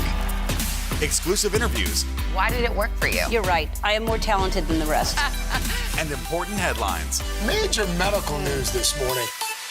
Watch Today in 30 on your schedule. Streaming every day on Today All Day. Today is now a podcast, available every morning. Listen wherever you get your podcasts. Make the most of your day with Today All Day. Get closer to all your friends of today in a whole new way. Today in 30. We give you a mix of everything you love about our show in a mere 30 minutes. Shop today with Jill Martin. We're helping you shop like never before. The latest styles and biggest names. Today food. Things are heating up in the Today All Day kitchen. Cooking essentials and recipe inspiration. Get ready. Are you ready? Oh, I'm so ready. Only on Today All Day. For breaking news in our changing world, download the NBC News app. Today is now a podcast, available every morning. Listen wherever you get your podcasts. Stay connected and stream the news you need with Xfinity X5. Our top story is unfolding right now. The fast speed you depend on and a reliable connection for all your devices, whenever and however you watch with Xfinity X5. So we're going to tackle those afternoon cravings. Today, nutritionist Joy Bauer is here showing us how to make not one, but two tasty snacks to curb after school or after work hunger or anytime. Our stomachs are growling right now. We love it right now. So, Joy, you're starting with no-bake peanut butter granola bars. What goes in? Oh my gosh, guys, I am totally obsessed with these bars. I can't keep my hands out of them. They're sweet, they're salty, they're chewy, and I'm just saying they're good for kids 1 to 100. Okay. This is 2 cups of whole grain oats. So we know once there's oats in there, one thing I love about these granola bars, you have control over what goes in and what stays out. So these are good for lowering cholesterol. They're good for evening out blood sugars. I'm adding in just a teaspoon of ground cinnamon and half a teaspoon of salt. That's it. So this is going to be our dry ingredients. Passing this down to Ian Bauer. And it's all about the wet ingredients now. So here, the star, our creamy peanut butter. So we know we have heart-healthy fat. We've got some protein, some fiber. Instead of oil or butter, I'm adding in here just a 1/3 cup of natural unsweetened applesauce. Our sweetener will be a little bit of honey. Honey's going to give it sticking power. It almost acts as a glue together with the peanut butter and vanilla extract. So that's our wet ingredients. I mix this together, and then I'm going to add it in with our dry ingredients. I'm going to save some time. I would keep mixing. You get a bit of Michelle Obama arms here, but it's going to be nice and smooth. And I add in. Brag there. Oh my God, is that all it takes? No, I'm just actually saying that I'm trying to get kidding. Michelle. Just kidding. This would give it to you if you made these every day. There you go. Right. And so after you mix in your oat combination, I then just put in some chopped peanuts because I want a little bit of texture and also I want the goodness from the peanuts. And of course, you can swap in almond butter and almonds as well. And sometimes I'm just saying I'm known to put in some chocolate chips. Yeah, Of course you can. Why not? Yum. So this gets all mixed up and I'm going to show you what it looks like now. Ian's going to have Michelle Obama arms at this point. I put it into a square baking pan just like this, and I have parchment paper underneath because you want to be able to easily lift it out, and then you slice right down the middle and then across 7 times. I should say I stashed this first in the freezer to firm. Oh, okay. And then here are the bars. They are so unbelievable. So and you keep them in the freezer. They don't freeze. They just firm up and they stay chewy. I have a great big batch that I sent to my youngest daughter in college, and she's already requesting more. Joy, we want to get to the chocolate chip muffins. Of course we do. So now we're doing chocolate banana muffins. So for the dry ingredients here, I have whole wheat flour, and I'm mixing in plain unsweetened cocoa powder. Cocoa powder is so great for heart and brain health. A little bit of salt and a little bit of baking soda.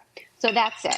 So these are our dry ingredients right here. I'm making a little bit of a mess. And now for the wet ingredients, and this is where things get How many cutting boards do you have? Just a bunch. Oh, Dylan, I have a lot. I have an entire big drawer filled with cutting boards. I love my cutting boards. Some ladies like jewelry. I like cutting boards. I'm with you. Okay, so now I have mashed bananas. So again, instead of like the butter and the oil, I have 3 medium ripe mashed bananas, loads of potassium. I'm adding in a little bit of milk and a little bit, the sweetener here will be maple syrup. Yum. And here I have 2 eggs. And again, I'm all about that vanilla extract. Me too. And so I would mix this up. Yum. And then the wet ingredients again goes into the dry ingredients. And then load it up. I'm We going only to have load it about up. 20 seconds left. Can we see the after? Oh, yes. Here we go. So we're going to bake it in the oven at 350 just for about 20 minutes. Okay. And I'm going to show you what they look like. And so you'll see some of them are lighter and some of them are darker. And that's because you have the option of omitting that cocoa powder and having a more banana bread forward tasting muffin. But they're so cute. And you could garnish with before you put them in the oven, a little slice of banana. And it just really adds cute. that special something. We're sold. Joy, that is terrific. And thank know. Ian for us.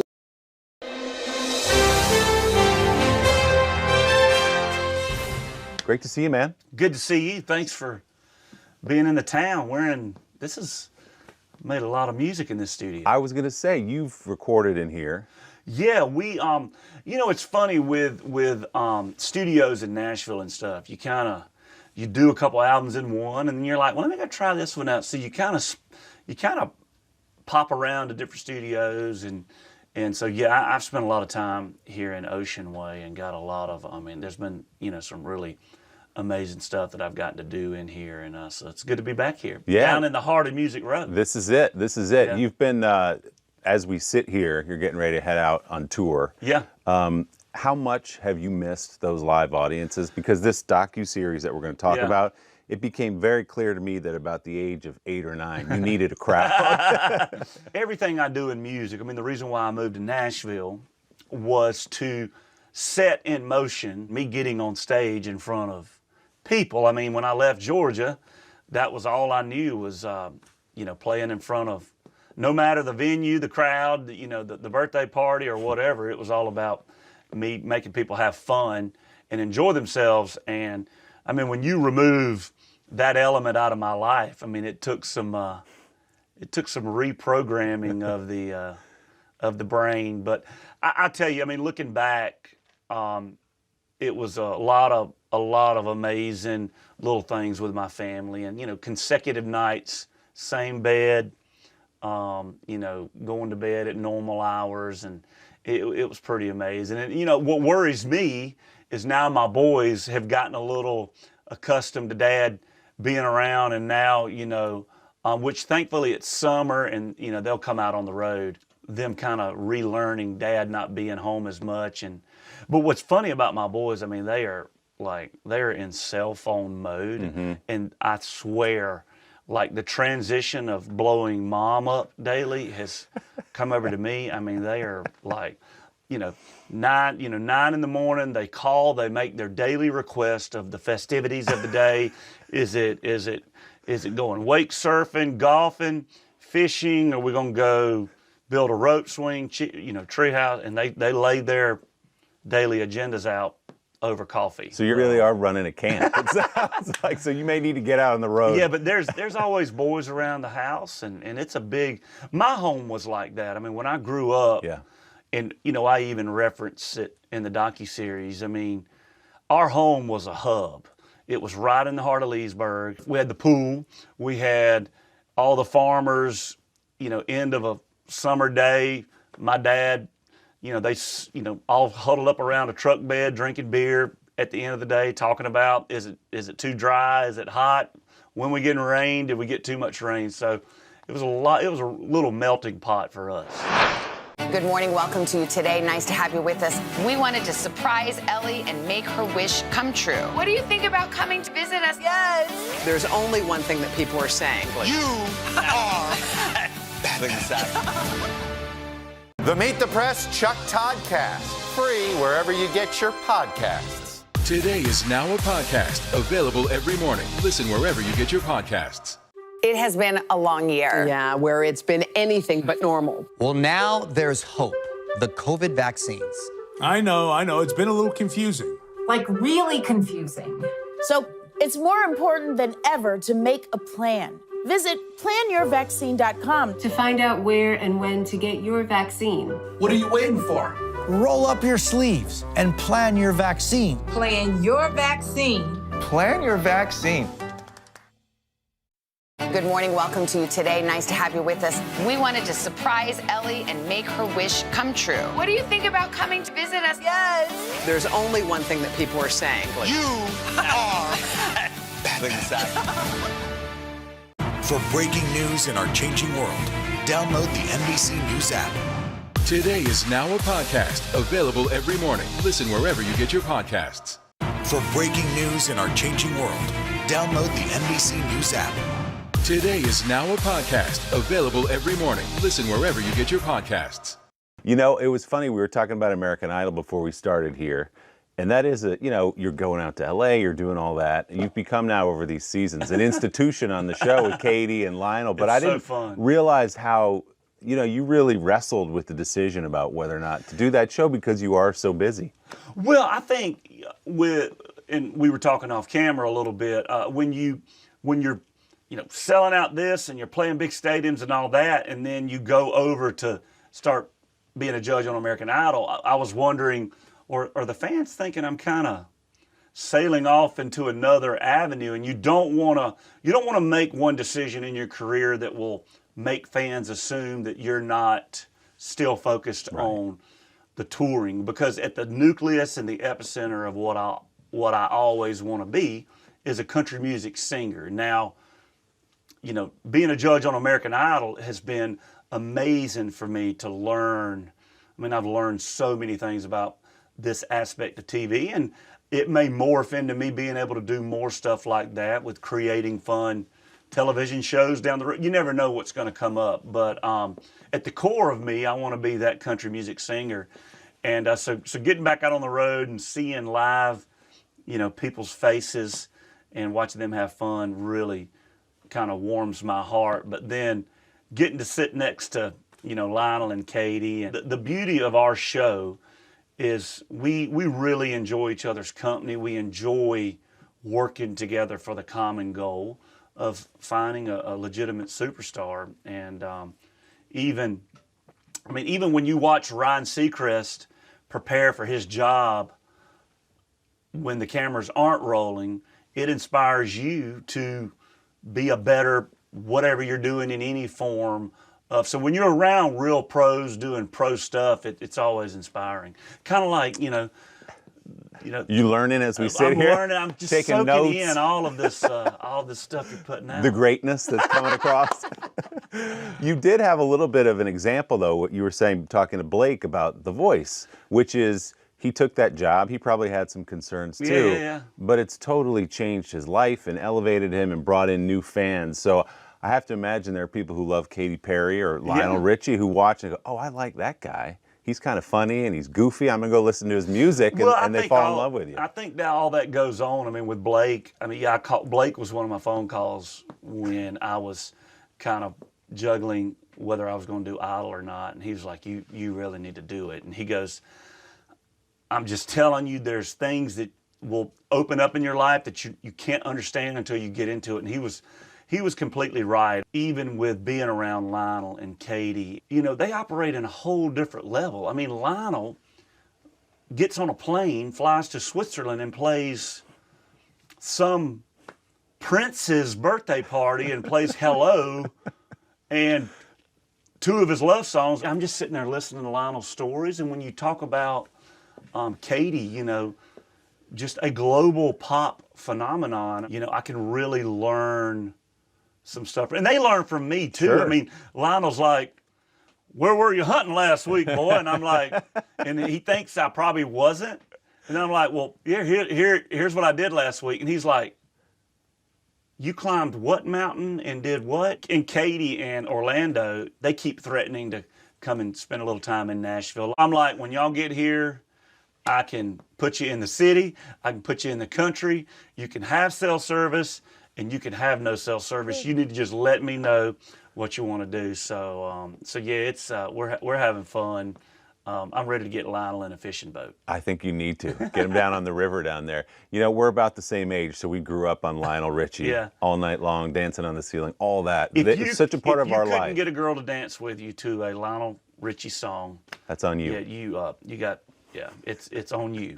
It's essentially your fault. So is that a crazy thing, though, to be sitting and to be a colleague and be on that same level with a guy you looked up to? Yeah, when you look at Lionel's body of work he has, there are countless bodies of work around the Lionel Richie thing. And when you look at what he's achieved throughout his career, and you look at everything he's achieved, and yet he is the sweetest, most humble, engaging.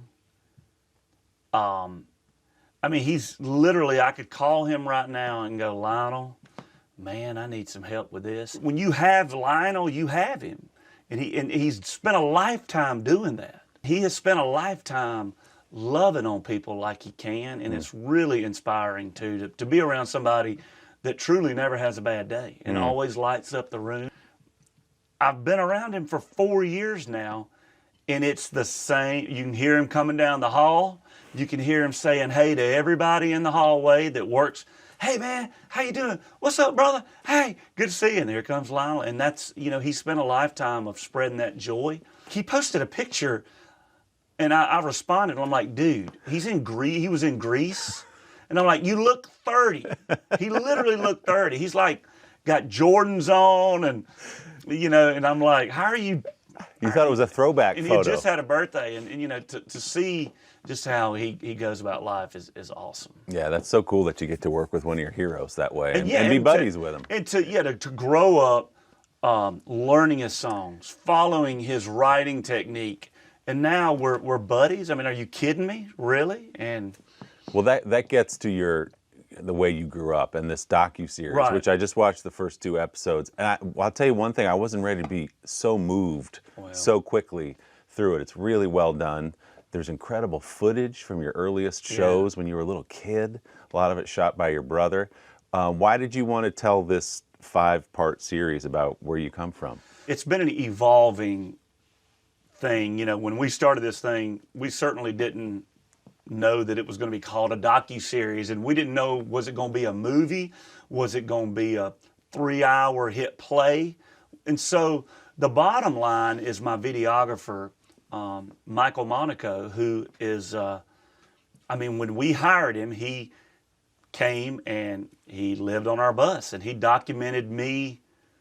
He documented everything, my shows, my laughs, my ups and my downs. One of his goals and one of his dreams was to be a part of something like this.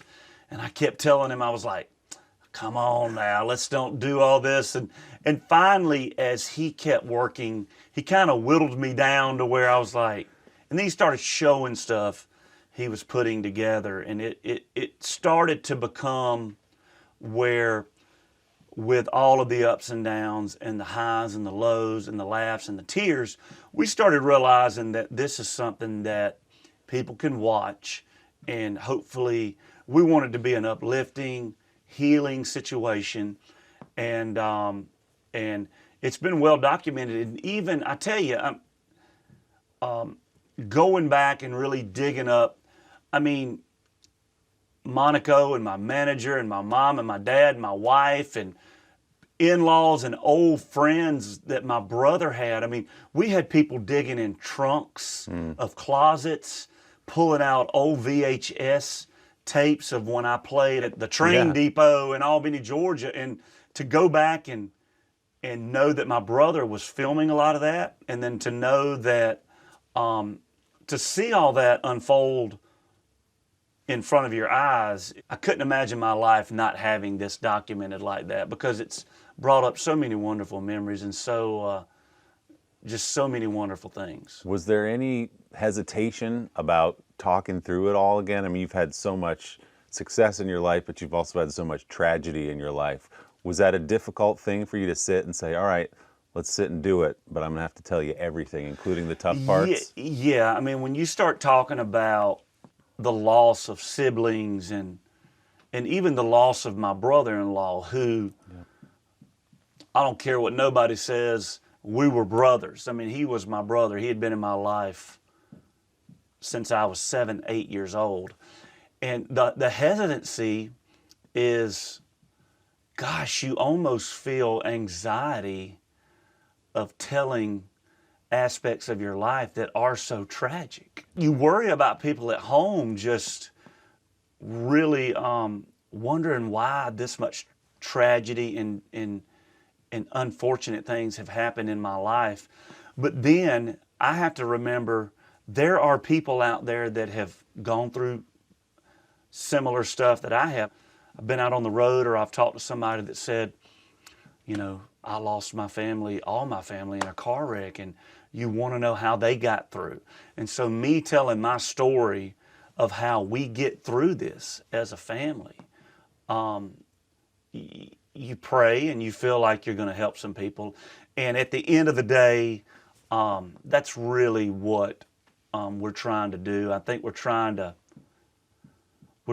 just tell the story of we say it, my dirt road diary. I mean, my life was small town and riding dirt roads with my dad and my brother and my sister. And, some people can, I see the criticisms of my music like everybody else. I'm sure you've seen, reviews of a show you did. But once people see this, there ain't no doubt of whether I came from a country scenario, and I'm proud of that. I think if people see where I come from and realize that you can come from something, apply it to your life, and then grow to other stuff, that'll hopefully inspire people too. I mean, I think it's a roadmap of the American dream, seeing where I came from to present day. And you're not going to go through all of that without ups and downs, tragedies and bumps in the road. Good morning. Welcome to Today. Nice to have you with us. We wanted to surprise Ellie and make her wish come true. What do you think about coming to visit us? Yes. There's only one thing that people are saying. You are It has been a long year. Yeah, where it's been anything but normal. Well, now there's hope. The COVID vaccines. I know. It's been a little confusing. Like really confusing. So it's more important than ever to make a plan. Visit planyourvaccine.com to find out where and when to get your vaccine. What are you waiting for? Roll up your sleeves and plan your vaccine. Plan your vaccine. Plan your vaccine. Make the most of your day with Today in 30. We give you a mix of everything you love about our show in a mere 30 minutes. Savannah and Hoda bring you what you must know. The biggest moments of the morning. One Republic! Exclusive interviews. Why did it work for you? You're right. I am more talented than the rest. And important headlines. Major medical news this morning. Watch Today in 30 on your schedule. Streaming every day on Today All Day. Some experts say that this bill still isn't enough. Do you accept that criticism? There's been a ton of confusion from the CDC. Can we try to clear some of this up? Is America safer today with the Taliban in charge of Afghanistan? If it's Sunday, it's Meet the Press. Sometimes the news can be difficult and overwhelming for kids to understand. Will coronavirus come back next year? So to help make sense of it all, we've created a newscast just for them. Man, you know a lot. We hope your family will watch Nightly News Kids Edition. Some experts say that this bill still isn't enough. Do you accept that criticism? There's been a ton of confusion from the CDC. Can we try to clear some of this up? Is America safer today with the Taliban in charge of Afghanistan? If it's Sunday, it's Meet the Press. And there's the other big revelation for me, Luke, theater kid. Luke Bryan, theater kid. You look at the things that naturally fall in place, and I was predominantly an athlete, thought I was. We all did. I mean, you're tall. I'm sure somebody tried. Oh yeah, we tried. Tried to make you hit, throw, or shoot something. I was a good little athlete, but when it got to my junior and senior year of high school, I had started playing guitar, and I'm looking around at my peers who are star athletes hitting home runs, and I'm like, it's been a minute since I hit one out of the infield. I'm like, I seem to be getting more reactions with the guitar. Yeah. And I really did stumble into the theater aspect. My drama teacher was Robbie Davis, who was in the docuseries, and his wife Dottie Davis, who was in the docuseries. And meeting Robbie really, I mean, when I walk into the classroom, he would make us do singing exercises. And when he heard my voice, he was like, "You're trying out tomorrow for my one-act play." And I'm like, "Man, I don't think that's my thing." And he goes, "I don't care if it's your thing or not. I'll see you after school." And he was a really, really influential teacher. There's footage in the docuseries. So we have proof that you were good. You were good. I think it was Annie Get Your Gun. Annie, You're up Get there Your belting Gun. it out. Man. But that's probably where you picked up a little stage presence, I imagine. You know, when you're a kid and you got to run out there in front of, and at the time, I mean, that theater, our theater program had really started turning heads. And when we announced a new musical or something, it sold out 4 or 5 nights in a row, and it was a pressure moment. I mean, it was like, it was literally the first moments of my life that I really felt pressures that I would have to conquer the same way I got to go conquer the first time I hosted the ACM Awards, or the first time I walk out on a stadium or sang the anthem at the Super Bowl. And those were the same emotions I had when I was an 18-year-old kid walking out to perform Annie Get Your Gun, when the kind of, you know, it was really magical stuff that was laying the groundwork. Your dad in the docuseries, there's a moment where he says, he's as country can be, kind of a gruff guy. And he says to somebody, after watching you with the guitar and you've got your little karaoke machine, and he said, "I think we've got another Elvis on our hands there." So clearly he believed in you throughout this whole process. Your family believed you could do this, even with all those bumps along the way. Were there any moments, Luke, where you said, "Man, I don't know, maybe there is some other way I could go"? Or was it always going to be music, one way or the other? Maybe you wouldn't be selling out stadiums, but you'd be playing at bars or playing music somewhere. There are so many people instrumental and critical in shoving me out of that nest of Leesburg, Georgia. I mean, I think when you grow up in a town like that, and there's so many kids like that, it's safe. You know, if you show up, do this job, you're going to be all right. Yeah. You know, my mother and my father and my siblings and their extended group, I mean, everybody was behind me. And I tell you, even after, when I moved to Nashville, I mean, we're sitting in the studio, and 100 yards away is my first publishing deal. It's the first publishing company that I wrote for. And me and my fellow writers in there, their family didn't support them. They moved to town to prove their family wrong.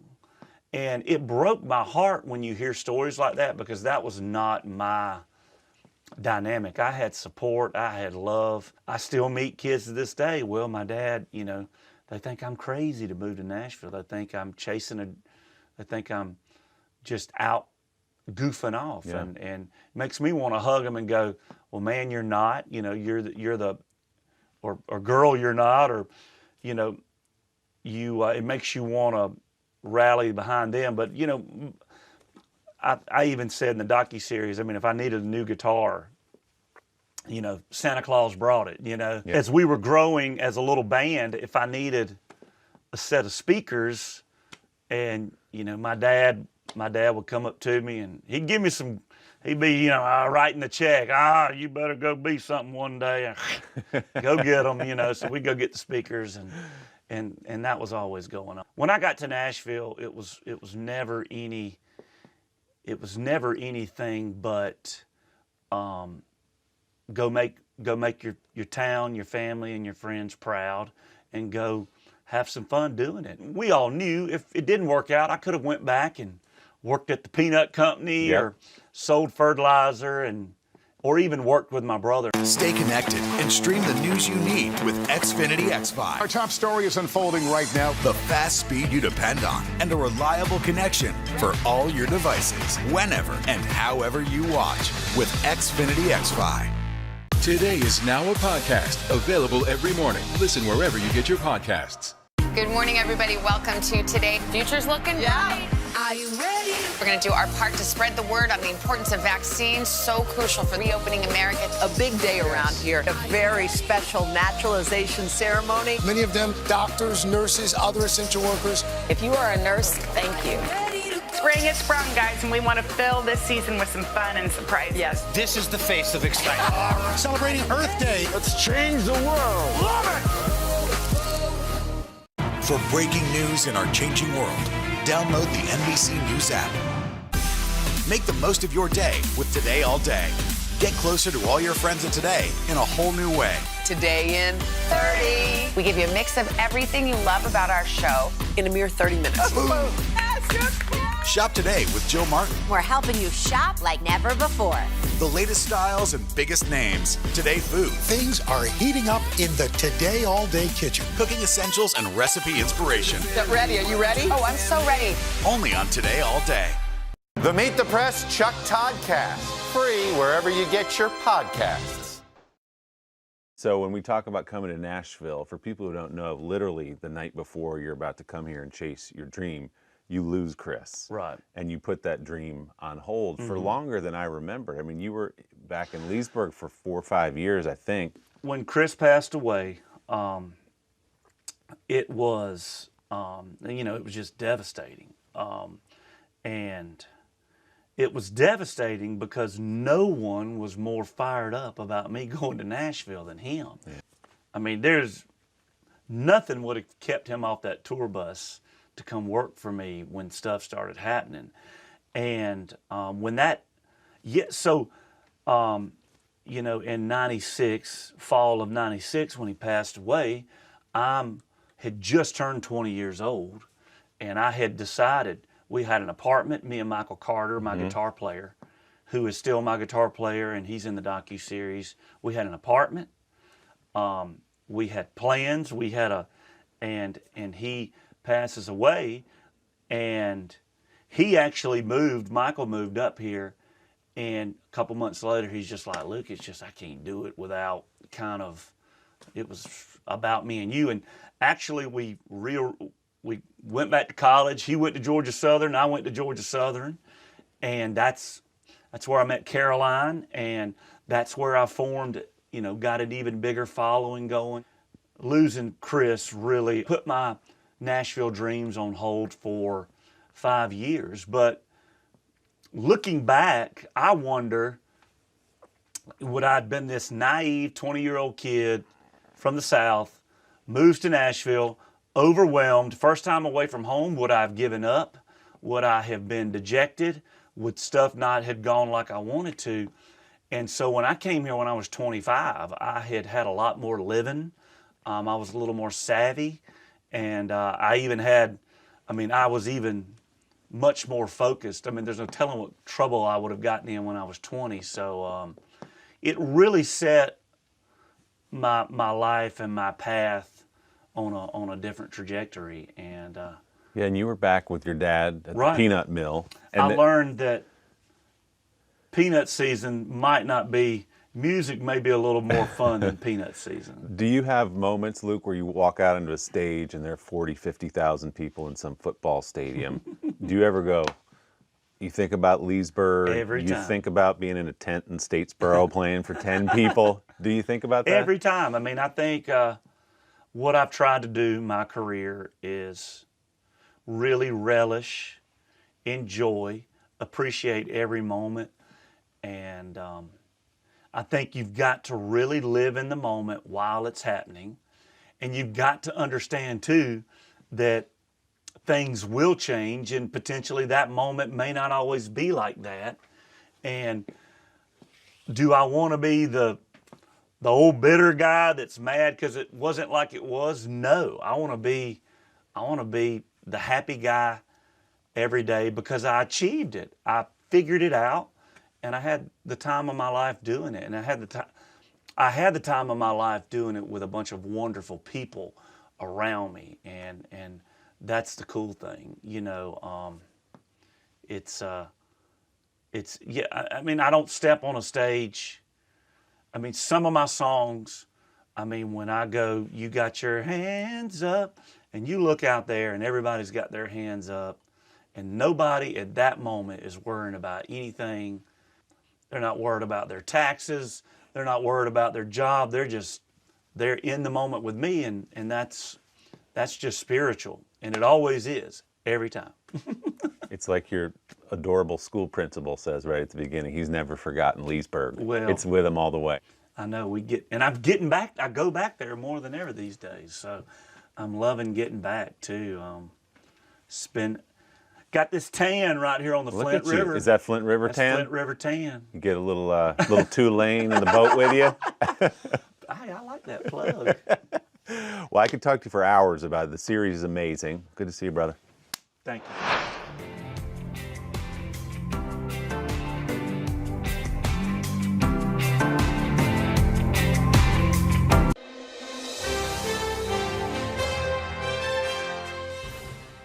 Welcome back. It is Superfood Friday, and as we head into Labor Day weekend, we are firing up the grill. Today, nutritionist Joy Bauer is here with 2 recipes you'll definitely want to make. Take a look. In honor of the holiday weekend, we are going to get grilling with some superfood goodies, starting with miso scallion shrimp kebabs, and then a dessert grilled pineapple with a sweet tropical glaze. So before we head outside to the grill, I'm going to first show you how to prep the sauces in my kitchen, and we're going to start with this signature miso sauce. So this is miso paste, a light yellow or tan variety. I'm adding in some rice vinegar, a little bit of reduced sodium soy sauce. For the sweetener, it can be 2 tablespoons of honey I'm using, but you can use brown sugar or you can use maple syrup. When you get this out at a restaurant, it usually has at least double this amount of sugar. Now for some more superfoods, we have here garlic, an antiviral, great for the immune system, and this is fresh ginger root, which helps to ease inflammation. This is the bottom whites of the scallion that I minced, and I'm going to use the greens for my actual skewers. Mix this up. So now our sauce is done, and we're going to get going with our shrimp. So I have these bamboo skewers that I soaked in water beforehand because you don't want them to burn on the grill. Then I only soaked them for about 20 to 30 minutes. And now I'm gonna take my skewer, and these are frozen, defrosted, extra large shrimp. And shrimp is the ultimate superfood because it is a lean source of protein. It's totally light on calories. And so I'm alternating the shrimp with my scallion greens. And there you have it. I'm gonna head over to the stove and show you how to make this sweet, tropical, indulgent glaze that's gonna go over our grilled superfood pineapples. First, I'm adding some pineapple juice, no added sugar, a little bit of rice wine vinegar, and some soy sauce. I'm gonna bring this to a boil. And once this boils, I'm gonna lower the heat and I'm gonna let it simmer for about 10 minutes to reduce it to about half its size. And to thicken it some more, I'm adding a half a teaspoon of arrowroot flour or cornstarch. And there you go. Our sauce is ready. I have everything on the tray, and I'm gonna head outside and get grilling. I sliced my pineapple, misted the tops, and now I'm gonna grill them for about 10-15 minutes on each side. And in the meantime, the shrimp have been cooking for about 3 minutes. And I'm gonna let them cook another 3 minutes. And then on the second side, about a minute before it's done, I brush on a generous portion of our miso sauce. And these shrimp are ready. Right before eating, I like to give them another brush with the yummy sauce. Our pineapple slices are nice and caramelized, and pineapples are a true superfood because First, they're loaded with vitamin C, which has immune boosting power, but also they have an enzyme called bromelain, which helps to aid digestion and it eases inflammation. And we are going to kick these up a notch. I'm gonna drizzle the sauce over the top, and I'm gonna add a couple of garnishes, some chopped mint, some toasted sesame seeds, and I like everything hot, so some crushed red pepper flakes. And there you have it, miso scallion shrimp kebabs and grilled pineapple with an indulgent tropical glaze. Happy Labor Day and happy grilling. Yum. Goodness, that sounds amazing. You can get these recipes on today.com/food. What are you making for? Not that. We usually just do turkey burgers and hot dogs. Well, I don't know. You're like this newfound chef. That is true. Don't get me started on my salad, my chickpea salad and my kale soup with lentils. I have to post those on thirdhourtoday.com. It says Labor Day, like kale soup with lentils. And welcome back. We are firing up the grill for a special Labor Day edition of Make Ahead Monday. Chef Curtis Stone of Gwen Butcher's Shop and Restaurant in Hollywood and the newly launched Private Chef LA is sharing his steak secrets. Curtis, take it away. I'm going to show you how to cook the perfect steak.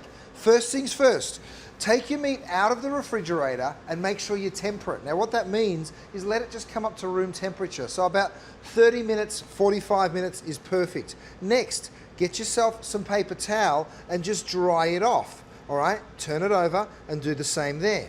Then you're going to go ahead and season that steak. So just using salt. I don't even put pepper because the pepper will burn in a really hot grill. Pick that steak up, flip it on over, and you're going to season the other side as well. All right, so we've tempered it. Now we've seasoned it with sea salt, and then you want to stick it onto a red hot grill. Now, whether that grill is inside, I'm using a beautiful grill pan here, or if you're going outside onto the grill, you can do that as well. Go ahead, drop them in. You want to hear that sizzle straight away, and if you don't, come over here and turn it up nice and high, right? Because you want to get that caramelization. Once you see that smoke, if it's getting too intense, you can always go ahead and just turn it down just a touch, but you do want to really develop that color. So you let it rest for half the time it took to cook. So I just took these off and they'll be ready in just a minute. So what do you do with those incredible steaks? Well, I'm going to show you how to make an incredible banh mi, which is a delicious sandwich. All right, so banh mi, it's a Vietnamese sandwich. It's really delicious. You need to make a sauce. I've got some store-bought mayonnaise and a little bit of sriracha. Right, put as much or as little as you like, depending on how spicy you like it. Go ahead, mix that up, and that is your sauce done. So I'm going to pick that up, flip it on over. It's looking beautiful and golden brown right there. And then what you do is you cut your veggies, right? So I've got a julienne cutter here, so you can go ahead and run straight on through that, which is really cool. Or you could use a knife and you could chop that up. But I've got some radish, I've got some, or some daikon I should say, I've got some carrot, and I've also got some sliced cucumbers. So next you want to get yourself one of these beautiful baguettes, okay, just like that. Pick it up, then you lift it open and you generously add that mayonnaise dressing to the inside of your banh mi. And then I like to take some of those thin slices of cucumber and just sort of layer it through, just like this. Then some carrots and some of that beautiful daikon radish. Now, of course, the most important part is the protein. Now, from edge to edge, it's nice and pink, and the reason that's the case is because we let it rest, which is that important part. I'm going to go ahead, cut that lengthways straight down my ribeye. I'll tell you what, Labor Day, I know that we're not having giant parties right now and inviting loads of people around, but it doesn't mean you should cheat yourself. So have some of that delicious ingredients. The other thing that you need to make is a nak chum dressing. It's this simple to do.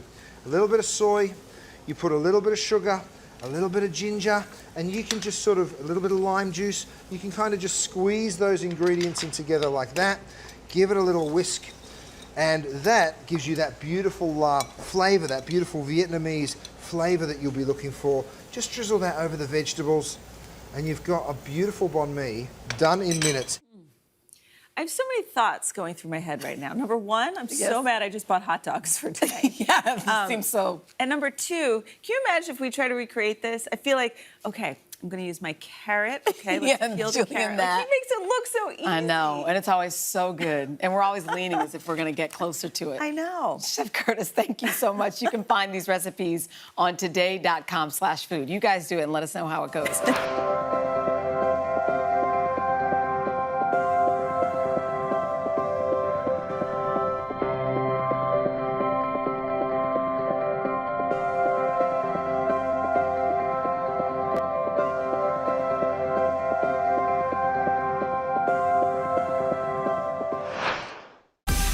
Make the most of your day with Today All Day.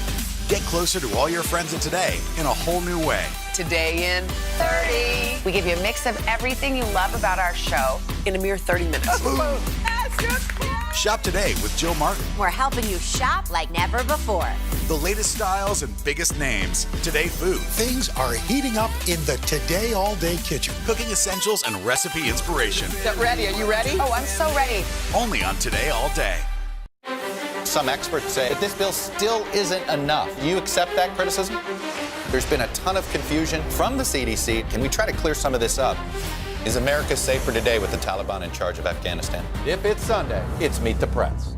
Sometimes the news can be difficult and overwhelming for kids to understand. Will coronavirus come back next year? So to help make sense of it all, we've created a newscast just for them. Man, you know a lot. We hope your family will watch Nightly News Kids Edition. For breaking news in our changing world, download the NBC News app. Sometimes the news can be difficult and overwhelming for kids to understand. Will coronavirus come back next year? So to help make sense of it all, we've created a newscast just for them. Man, you know a lot. We hope your family will watch Nightly News Kids Edition. The Meet the Press Chuck Toddcast. Free wherever you get your podcasts. Today is now a podcast, available every morning. Listen wherever you get your podcasts. This morning on Today Food, Labor Day desserts. We are celebrating the end of summer. It hurts to say that, but it's true. Like the end of a good meal with a spin on some classic desserts perfect for the season. It's also a big nod to the State Fair, which we all missed this year. Today, contributor Elizabeth High School joins us now from her home kitchen. I'd love to be there. Hey, Good morning to you. Hey, how are y'all? I'm doing great. I have to tell you, when we talk about the State Fair, some of the best memories of my life, the Kansas State Fair. So have you ever going down that midway and you've got all those incredible trailers with all that fried food, honey? I mean, if it ain't fried, we don't want it when we're at the State Fair. And so that's what we're going to start with today. These are fried apple pie corn dogs. Yes. They could not be simpler. All you do, you literally take an apple pie that's frozen, pre-made. All you do is go pick that up, get all of the outside crust off of it. You don't want that. And now we just have this frozen center. We're going to wrap it in a pastry dough, and you can buy that at the grocery store as well. It comes in just like one of those rolls. And then we're just going to kind of fashion this. It's supposed to look like a corn dog. So you want to kind of go ahead and cut it, mold it, and then we're going in that oil. Wow. So the good news is that when you're frying, you want it to be about 350 degrees.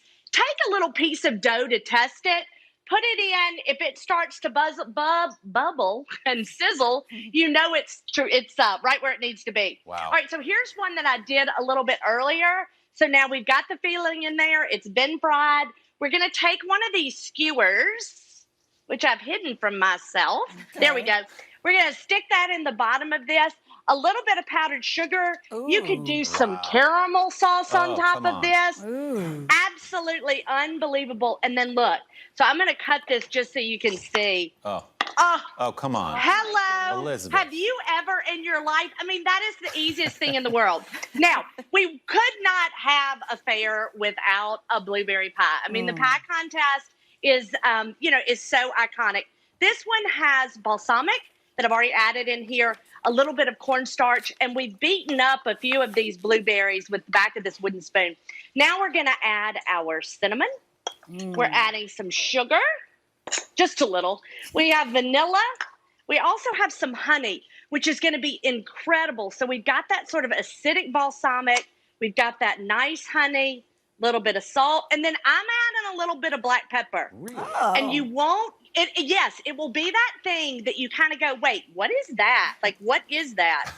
You won't be able to put your finger on it, but you will certainly know it's there. Here are the rest of our blueberries. We're going to add that wonderful cornstarch, balsamic honey mixture to it. And then we'll mix it up just a bit.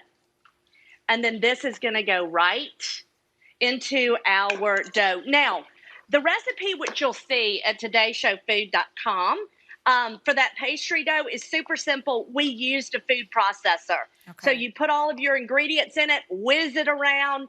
Once it forms a ball, you just put it in the fridge, let it sit for a little bit, and then we're going to roll it out.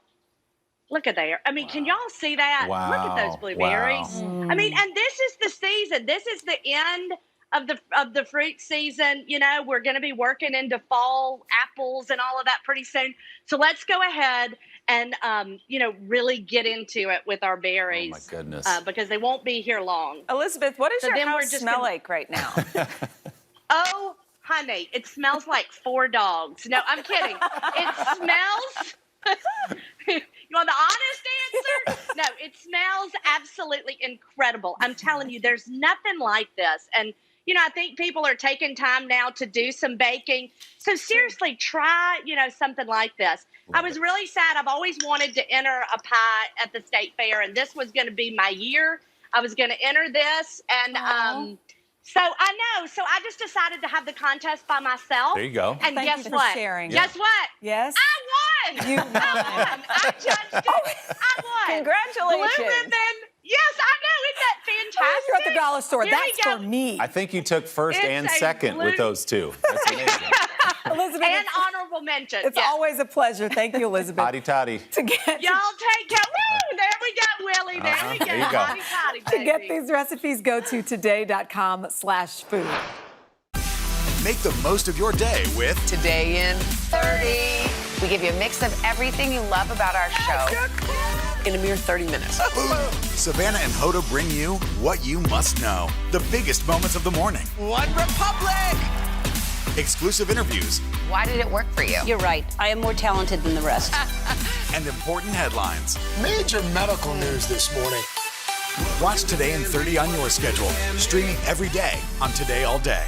The Meet the Press Chuck Toddcast, free wherever you get your podcasts. Stay connected and stream the news you need with Xfinity X5. Our top story is unfolding right now. The fast speed you depend on and a reliable connection for all your devices, whenever and however you watch with Xfinity X5.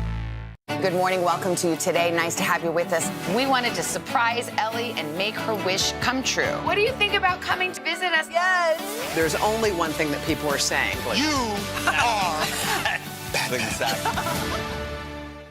Stay connected and stream the news you need with Xfinity X5. Our top story is unfolding right now. The fast speed you depend on. We begin with breaking news right now in Florida. And a reliable connection for all your devices. This story matters to all of us. Whenever and however you watch. Our bite-sized mix of everything you love about all 4 hours of our show, but half the calories. Oh, yes.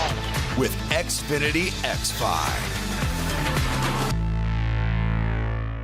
The Meet the Press Chuck Toddcast, free wherever you get your podcasts. Stay connected and stream the news you need with Xfinity X5. Our top story is unfolding right now. The fast speed you depend on and a reliable connection for all your devices, whenever and however you watch with Xfinity X5. The Meet the Press Chuck Toddcast, free wherever you get your podcasts.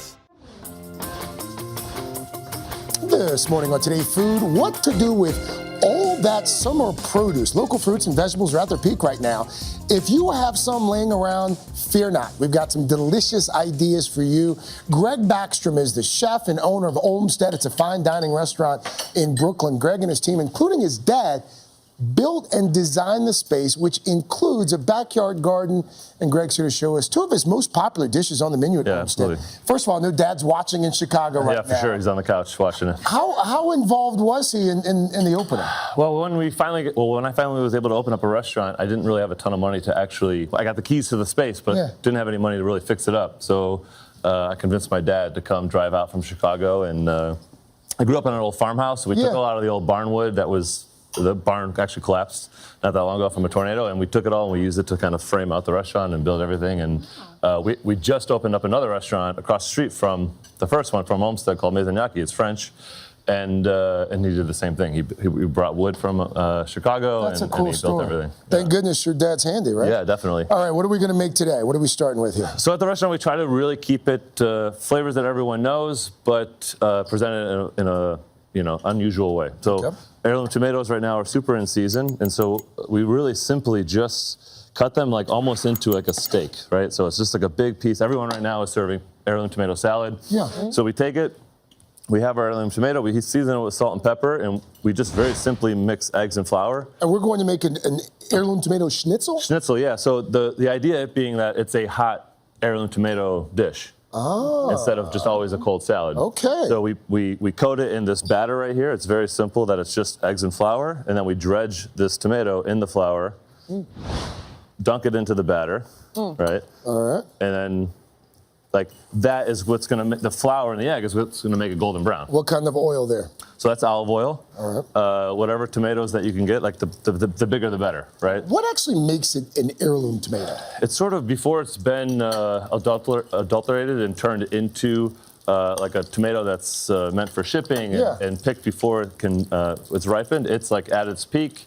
It's grown for flavor, and it's like the original tomato. Heirloom just means it's the original. What's the verdict, ladies? Really good. You'd worry it would take away from the fresh, delicious tomato, but it almost enhances it. I mean, honestly, we tried to just pair it with things. Like right now, it's very simple. There's still only 3 ingredients, right? It's tomato, flour, and egg. What are these yummy sauces, though, that we're trying? So it's, because there's a little toastiness to it, it kind of tastes like a pizza. So we just kind of paired it with things that kind of go well with pizza. So it's like a ricotta cheese, very simple. You can make it or you could buy it, but you just mix it with a little bit of olive oil and it thins it out to make it a spread. Delicious.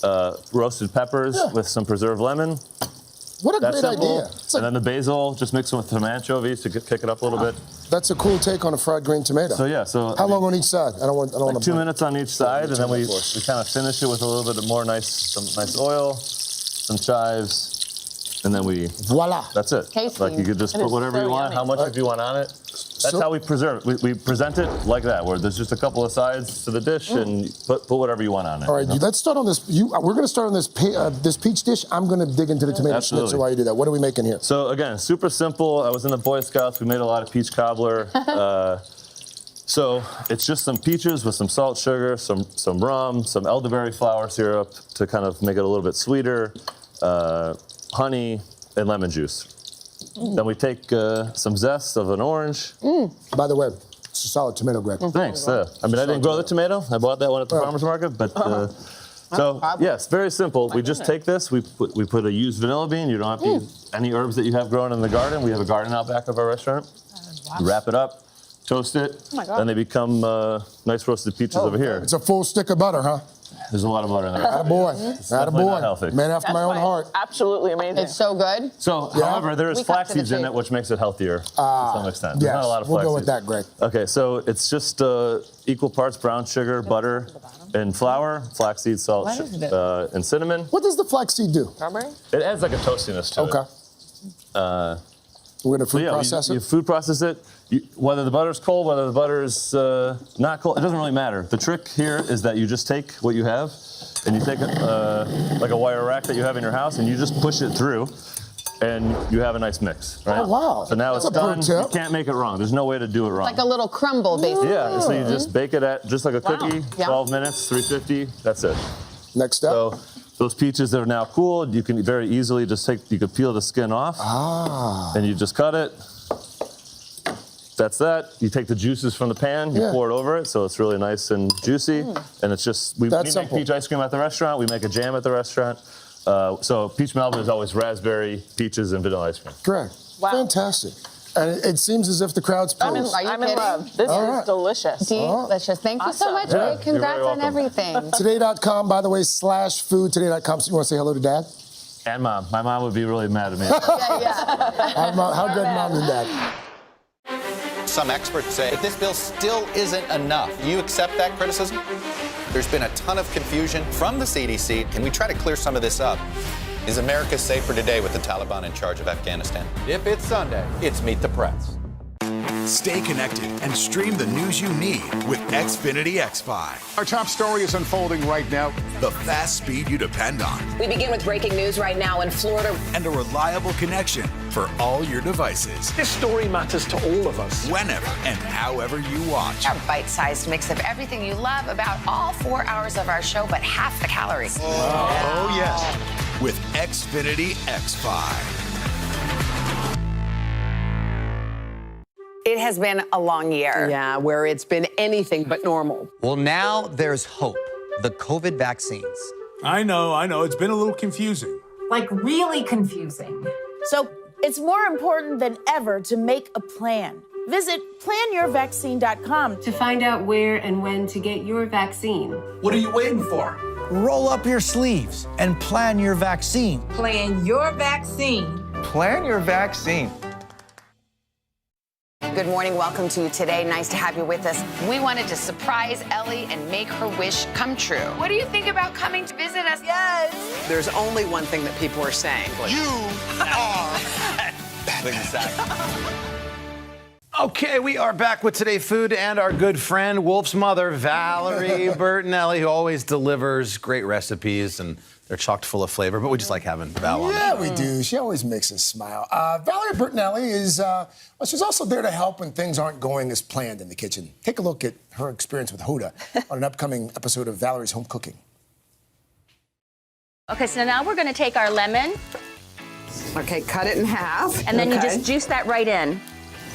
This is awesome. This would be great. Isn't it great? For our cocktails. Now you're going to do the same thing with your limes. Do the same thing. So what you want to do is when you put it in the juicer, take your cut side and put your cut side down where the holes are. Oh, dude. That's what you do. No wonder it went everywhere. Yeah, there you go. This is amazing. No wonder why it was oozing out everywhere. Have we ever seen Hoda cook? No. I was just about to say, you just got Hoda to cook. Now we know why. Valerie, you're the perfect person. Cook. You're the perfect She's person. a great cook. How you been, Good by morning. the way? How you been? How's it going out there? Very well. I'm very well. I'm a big super rock fan now. I'm the mother of, that's my favorite title. I love it. Wolfie's mom. So thank you, Carson. Yeah, so by the way, while we're on the topic of Wolf, is he going on tour soon, A? And my follow-up question, Val, is the tattoo, is that new on his wrist? And what do you think of it? Yes, he just got the tattoo a few days ago. And I'm very excited for him. He's so proud of it. He loves it. A lot of his band members got the same tattoo because they're all staying at his house right now. They're all rehearsing. They're going to be going on the road in 3 weeks. Ooh. And of course, I'm going to be at the first show. It's going to be Yay. great. Front row. There you go. Handing out pasta salad to It's everyone. the band's emblem, like their logo on his wrist. Yeah. Oh, that's so cool. All right, let's talk about let's eat. this pasta salad. You got it. So it's a really easy summer pasta salad. During the last break, I put the broccoli in with the pasta water just so that it would just come to a nice little beautiful color. See how nice and bright green it gets?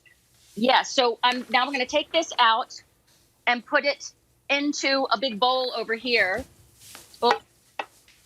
And you're just going to put it together, and it's so great because it's got no mayo. It's got ginger. I'm going to make the dressing right now. So it's got miso. Okay. A little bit of ginger goes in.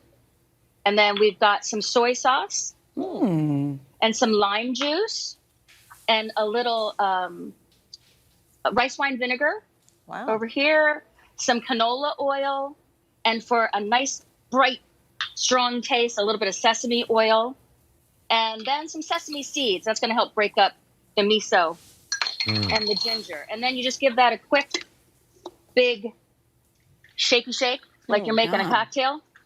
Probably gives it a different flavor profile, too, when you think of a typical pasta salad. I like the approach. Yeah, it does. It's nice. It's fresh. It's refreshing. It's a little bit different. I'm just going to add some veggies in here. So it's a really veggie-heavy pasta salad, which I also like because then I feel like I'm behaving a little bit, or at least getting more vitamins than I normally would. There are never enough then veggies at a barbecue. Hot, no, right? And while the pasta is nice and hot, you're going to get that dressing right on, and that is going to help it melt into everything. And there you go. Valerie, what kind of pasta did you use there? What kind of pasta is that? This is cavatappi, which I really love because it's got little grooves on the outside, and it's also got it's little tubes. So all of that flavor from the dressing is going to really cover the whole thing. It's really delicious. I wish I was in studio with you so you could try it. It's one of my favorites. You serve that warm? Yes, you can serve it warm, you can serve it cold, you can serve it room temperature. I'm also going to give a little bit more to the sesame seeds. I like a little crunch in there. Good idea. And then you can really just top it with some chives for some color. So a little bit more without onion. mayonnaise or anything in there, I mean, this is a salad that could really just sort of sit out the whole day, huh? Yeah, it travels really well if you're going to somebody's cookout.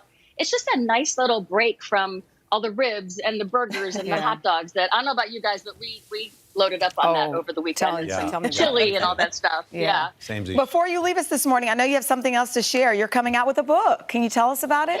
I am. I'm so nervous about it, though. I mean, it's a very, very personal book. It's about, oh, boy.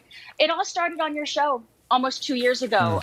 My journey has taken me from, I just don't want to beat myself up anymore. Yeah. And I know so many women my age, younger, older, that we're so busy beating ourselves up that we just don't find the love and the wonder and the grace that are really within us. So I wrote about the past 2 years, grief, happiness, joy, finding joy, and I hope it touches some people's lives. It was a really challenging write for me, but it was cathartic. Well, it's There's a great also a lot title. of recipes in there because it's for me. It will definitely touch people's lives for sure. Enough already. That's Valerie. Yeah, enough already with beating ourselves up, right? Yeah, that's a perfect title for that. Cheers Val. to We love that. you. Thanks Thank for you.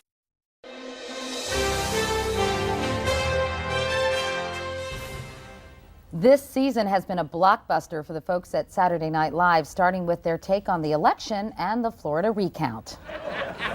Hey, Kathy, I've been thinking about my cabinet. Who do you think would make a better Secretary of the Interior? Nolan Ryan or The Rock? You're thinking too hard, George. You look tense. Heck, I just can't wait till all this president junk is over with next week, so I can go back to hunting and executing. Next week? You know you have to be president for 4 years. What? That blows! I'm gonna kill Dick Cheney! He told me it was like winning a fishing contest. You get a trophy, you take a picture, and then you're done. The season wraps up tomorrow night with actor Christopher Walken as the guest host. Will Ferrell is an SNL regular and plays President Bush, obviously. Duh, we really needed that on that introduction, didn't we? But, I'm the guy who does that, by anyway, the way. how are you?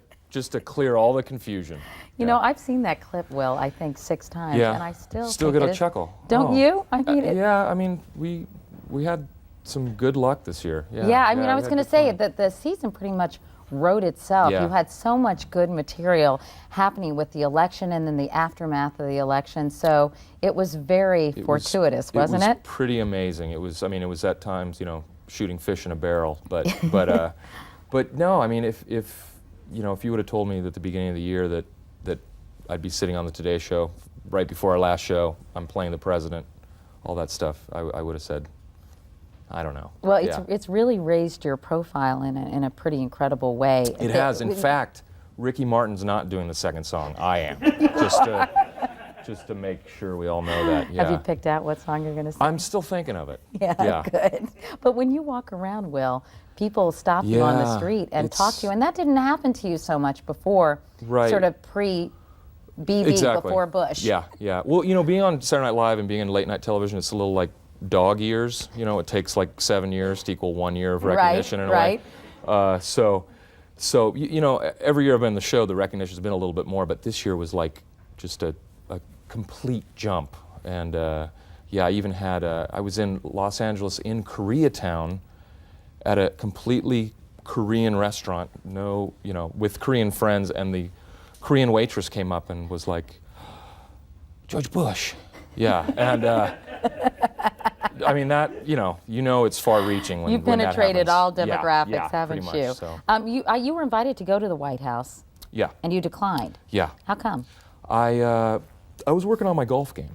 Yeah, and you don't get in the way of that, you know, especially with the backswing. I mean, Matt knows about that. You know, you got to work on the backswing and the follow through. So. And you had to rearrange your sock drawer too. I understand. Pretty much. No, that, there was a reason you didn't want to get too close to your subject. Right. I kind of. It wasn't a political statement. No, you were no. making. I just, you know, I kind of feel like we, you know, if I didn't want to. You know, we kind of are equal opportunity offenders on the show in terms right, of because you made plenty of fun of Bill Clinton. Daryl did a great job of that. And so I just feel like if you kind of know the subject that you're portraying, you may feel a little weird in terms of what kind of comedy you want to do. So. It was funny because Daryl was disappointed since he portrayed Al Gore in the campaign and you portrayed George Bush. He was very disappointed. He said professionally for himself that Al Gore didn't win, and were you like, score? I rub it in every day. You did. I'm just like, Daryl, guess who's the prez? You also did a great job impersonating Janet Reno, and in an incredible display of good sportsmanship. Yes. Janet Reno herself She came on the show. And it was her idea, too. And we've got some B-roll of you actually dancing, doing the Janet Reno, which has become a very popular dance at clubs across the country, I understand. But there's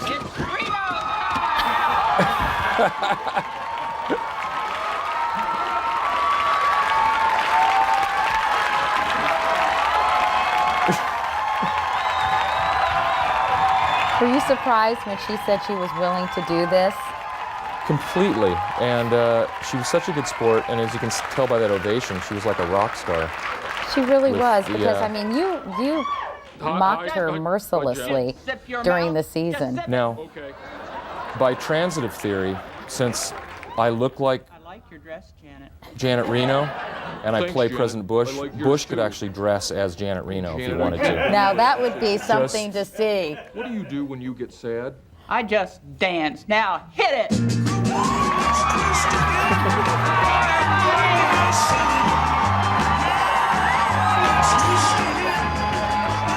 She was.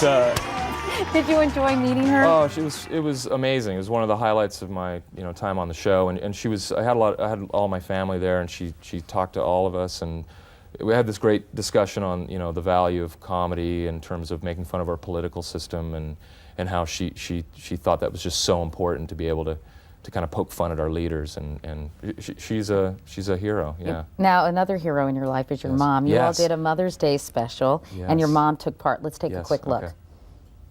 I can't believe it. It's Mother's Day. Everyone goes to a lot of trouble and expense to fly their mothers out here to New York to do a Mother's Day special. And you show up 3 hours late because you've been out all night drinking. I was worried sick. No phone call, no nothing. I hope you had a good time. I did have a good time. What's that? Smart mouth? You didn't have to do much convincing to get your mom, Kay Farrell, to come on the show. No, Kay, come on down or come on up real quick and say a quick hi. How are you? It's so nice to meet you. It's nice to meet you. Thank too. you for coming by. What a surprise. Do you get as big a kick out of your son as we do? Oh, certainly. Yeah? I surely do. And every time he imitates President Bush, do you feel so proud? I do. But I also laugh my head off. I think he does such a good job. Well, he's doing really well. You've just finished a couple of movies, right, Will? Yes, Kevin Smith movie, Jay and Silent Bob Strikes Back, which comes out August 24th, and then Zoolander with Ben Stiller that'll come out in the fall. Well, congratulations on all Thank your you. success. Tell everybody up at SNL we said hi. Looking sure will. forward to this Saturday with Christopher Walken as the guest host. He's and Weezer, your favorite band. I love that. Yes, Weezer's on? yes. Oh, no kidding. We can maybe get you in. Really? Okay. Well, let's talk after the show. Okay, I'll fine. give you an extra donut or something. Fine, okay. Anyway, Will and Kay, nice to see you. Nice to meet you.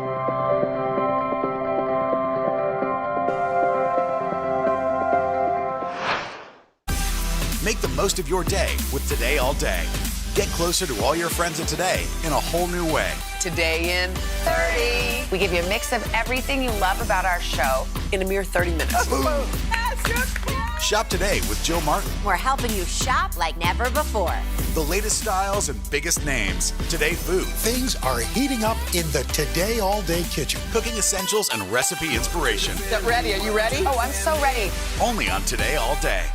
Sometimes the news can be difficult and overwhelming for kids to understand. Will coronavirus come back next year? So to help make sense of it all, we've created a newscast just for them. Man, you know a lot. We hope your family will watch Nightly News Kids Edition.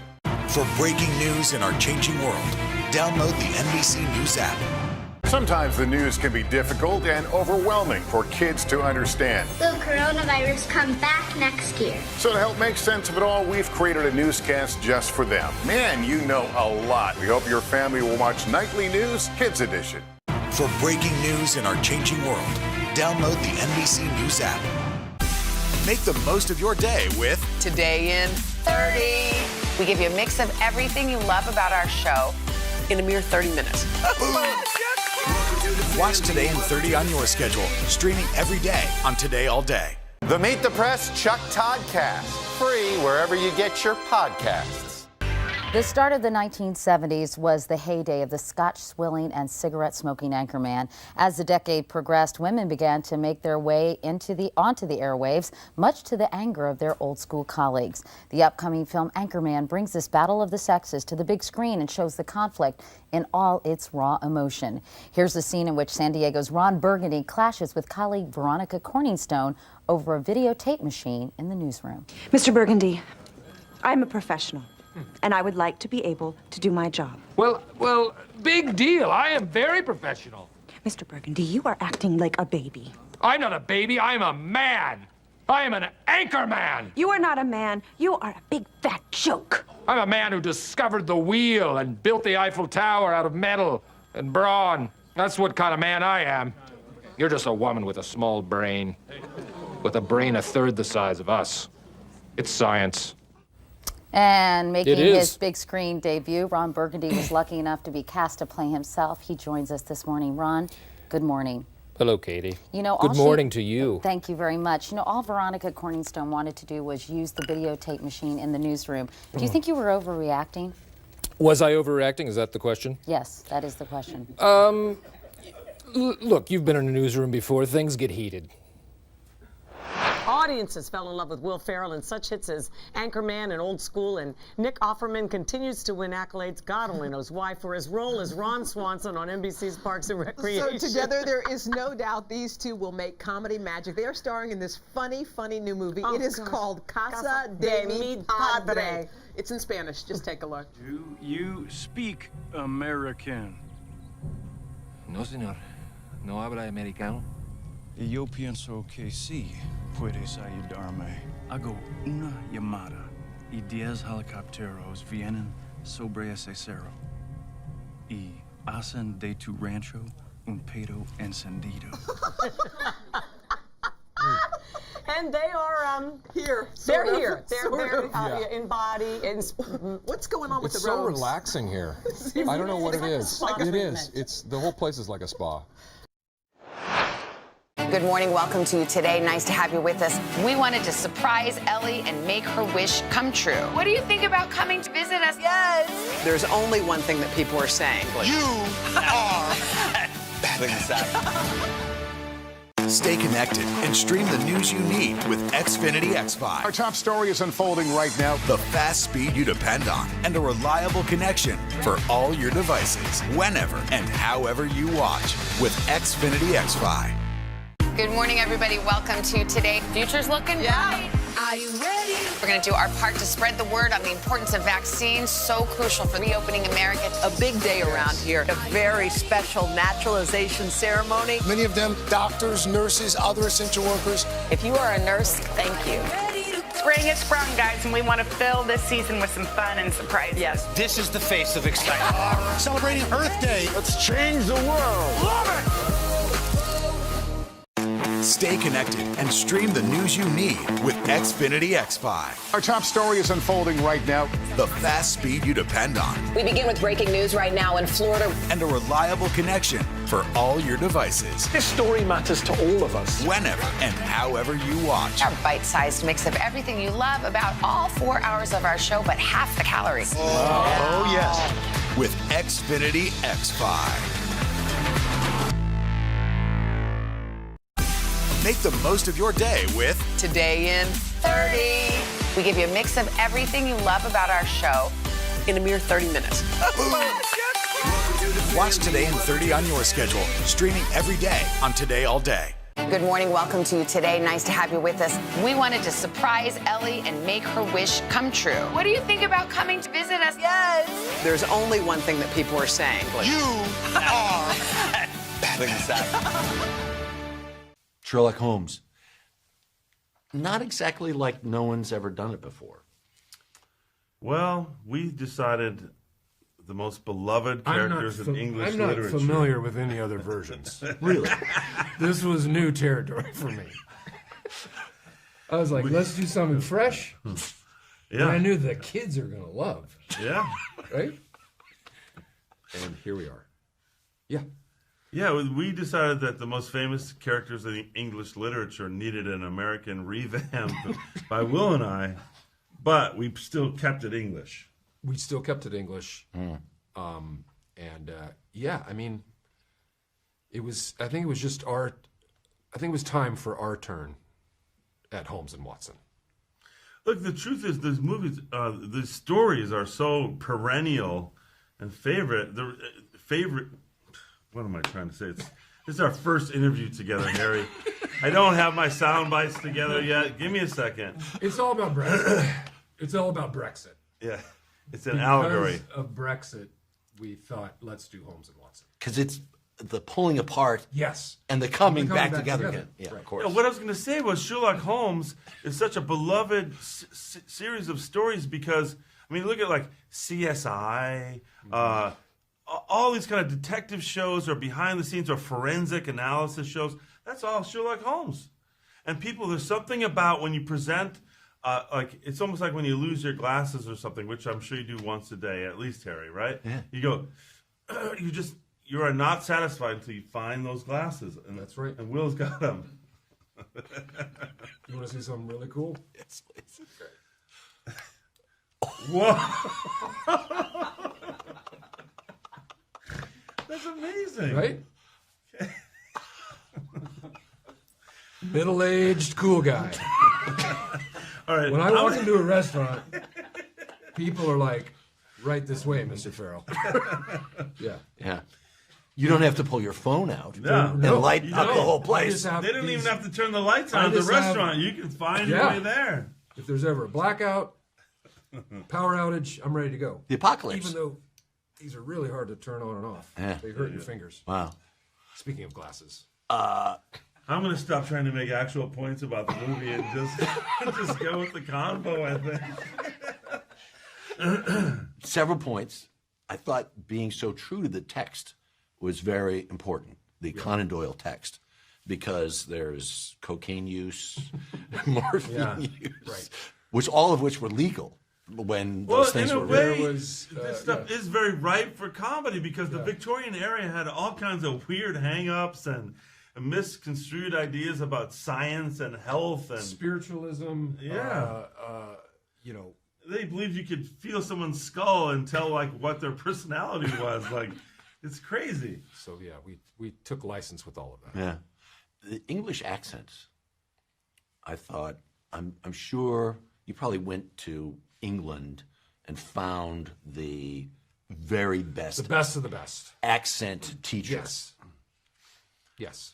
And they would not work with us. They were busy. We just went for it on our own. They were busy. We just went for it. They were busy. Right. I think it's so funny how so many British actors do American accents, and it's no big deal. Right. And we did British accents. Yeah. Stop the presses. We wanted to have a parade every day. But no, we were in there, swinging away. Yes. Yes. No question. Yes. Yes. I thought I heard a little bearologist in the English. A bearologist. That's just a bad old reference. We should. Okay. Sketch that could never get on television. Yes. Right. Okay. Right. So when you're working together, who breaks up more on set? Gosh. I don't know if there's any scientific analysis on that. I'd say it's a 50-50 split. Yeah. First man tickled. But it's first man it's tickled not, goes. It's not on the big joke moments. It's not the moments where the rest of the crew may be laughing or. I remember a specific thing in Step Brothers where it was not some big laugh line that I had to get. It was like Will had cut himself on the bunk beds and I was like, what are we gonna do? And he just went real seriously. It's a waiting game, like, and I just lost it. I got very good at like not laughing because like Judd Apatow would have the greatest advice when we're doing Talladega. He's like, well, if you laugh, you ruin the take. So you want to ruin the take? I was like, oh, right. We pride ourselves on hanging in there as long as we can. But there was a moment in this film where there's a moment in the film where the first selfie is taken. Holmes and Watson create the first selfie, and through a set of circumstances, trying to get a better angle, we happen to knock out the Queen. We're taking this photo with the Queen Victoria, and we don't know. We think we've killed her, and we don't know what to do with the body, and it turns into a very slapstick moment where we're trying to stuff the Queen's body into a trunk, dummy into a trunk. And at one point, I just started punching the behind, but I was very serious. I was not trying to get a laugh. I was just thinking, what would he do in a moment of panic? Of course, punch her in the butt. That's what you do to get someone in the trunk. And so I got John on that one. I was hyperventilating. I thought I was gonna pass out. Yeah, I tell you, it's a joy. It's a very effortful day at work with this guy every day because you gotta go for it. He follows an idea, you gotta go for it.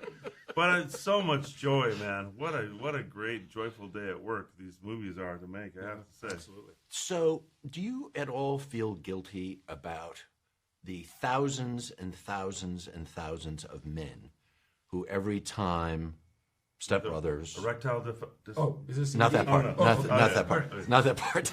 You're not responsible for that. Thousands of men who spend endless hours. Smoking? Is this the Ray Liotta ads? You're gonna get there. We're gonna get there. Okay, fine. We're gonna get there. Okay. Who, with their sweatpants and T-shirts and beer in hand, watching Talladega Nights and Step Brothers. Yeah. Every time it comes on cable, every single time, thousands. They know the lines, word by word. They know verbatim. They know the lines better than we do. I have people sidle up to me at airports and go, "Do you like guacamole?" What? Yes, I do. Oh, the movie. Right. Sorry. I had a woman pull up next to me and go, "Why are you so sweaty?" And I literally had just gone on a bike ride. I'm like, "Oh, I was on a bike ride." She said, "No, that's Step Brothers. You're supposed to say you were watching Cops." She got mad. She accosted me. The love is deep for those movies. The love is deep and sometimes confusing to us, but we're so thankful to have it. Yeah. You don't feel guilty about it? No. Are you kidding me? Wives shouting across through the house, "Honey, come to bed. No, the good part's coming up. This is how we do it." Na na na na. There only is a little bit of guilt when you get like a 4-year-old walk up to you and like, "You're in Step Brothers." Like, you shouldn't be watching the movie. Yeah. But there are worse things men could be watching late at night when their wives are trying to get them to go to bed. True. Yeah. Good point. Yeah. Having a good laugh, that never hurt anybody. Yeah. Very important. Yeah. About Sherlock Holmes. Mm-hmm. It's a musical. Another reason why to do this movie is no one's done that. No one's broken out in song, realizing that it was wrong. Yeah. to jail his best friend, Watson, for no reason. Yes. Basil Rathbone wish he had a musical number. But yeah, it's a love letter to these characters, to their relationship, and it's another fantastic moment. It's a real left turn in the movie too. You know, you're going along. It's a period correct Victorian comedy, and then left turn. Big musical number. Shot at the Tower of London, the actual Tower of London. In the actual Tower of London, where people died or hung. People have planned their vacation, but it was shut down those 2 days because we have to sing our musical number. Yes. I think that's... Thank you, Tower of London. Yeah. Thank you, the lady, Queen. The Queen herself, who authorized it. Yeah. You got to believe like somebody like Benedict Cumberbatch or what's the guy's name? Cumberbatch. Yes. Yeah. He'll see this musical number and just go. Yeah, he's either going to be extremely jealous. That's my guess. Yeah. Or he's going to come after us. Or he'll be like, "Oh, I'm good. I'm fine. My legacy stands." Today is now a podcast available every morning. Listen wherever you get your podcasts. Some experts say that this bill still isn't enough. Do you accept that criticism? There's been a ton of confusion from the CDC. Can we try to clear some of this up? Is America safer today with the Taliban in charge of Afghanistan? If it's Sunday, it's Meet the Press. It has been a long year. Yeah, where it's been anything but normal. Well, now there's hope. The COVID vaccines. I know. It's been a little confusing. Like really confusing. So it's more important than ever to make a plan. Visit planyourvaccine.com to find out where and when to get your vaccine. What are you waiting for? Roll up your sleeves and plan your vaccine. Plan your vaccine. Plan your vaccine. Good morning, everybody. Welcome to Today. Future's looking bright.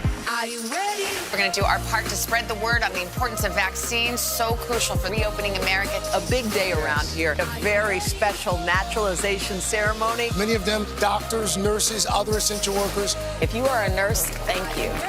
Spring has sprung, guys, and we want to fill this season with some fun and surprises. Yes. This is the face of excitement. Celebrating Earth Day. Let's change the world. Love it! The Meet the Press Chuck Toddcast. Free wherever you get your podcasts. Today is now a podcast available every morning. Listen wherever you get your podcasts. Couple things very quickly. What is it, an Anchorman podcast?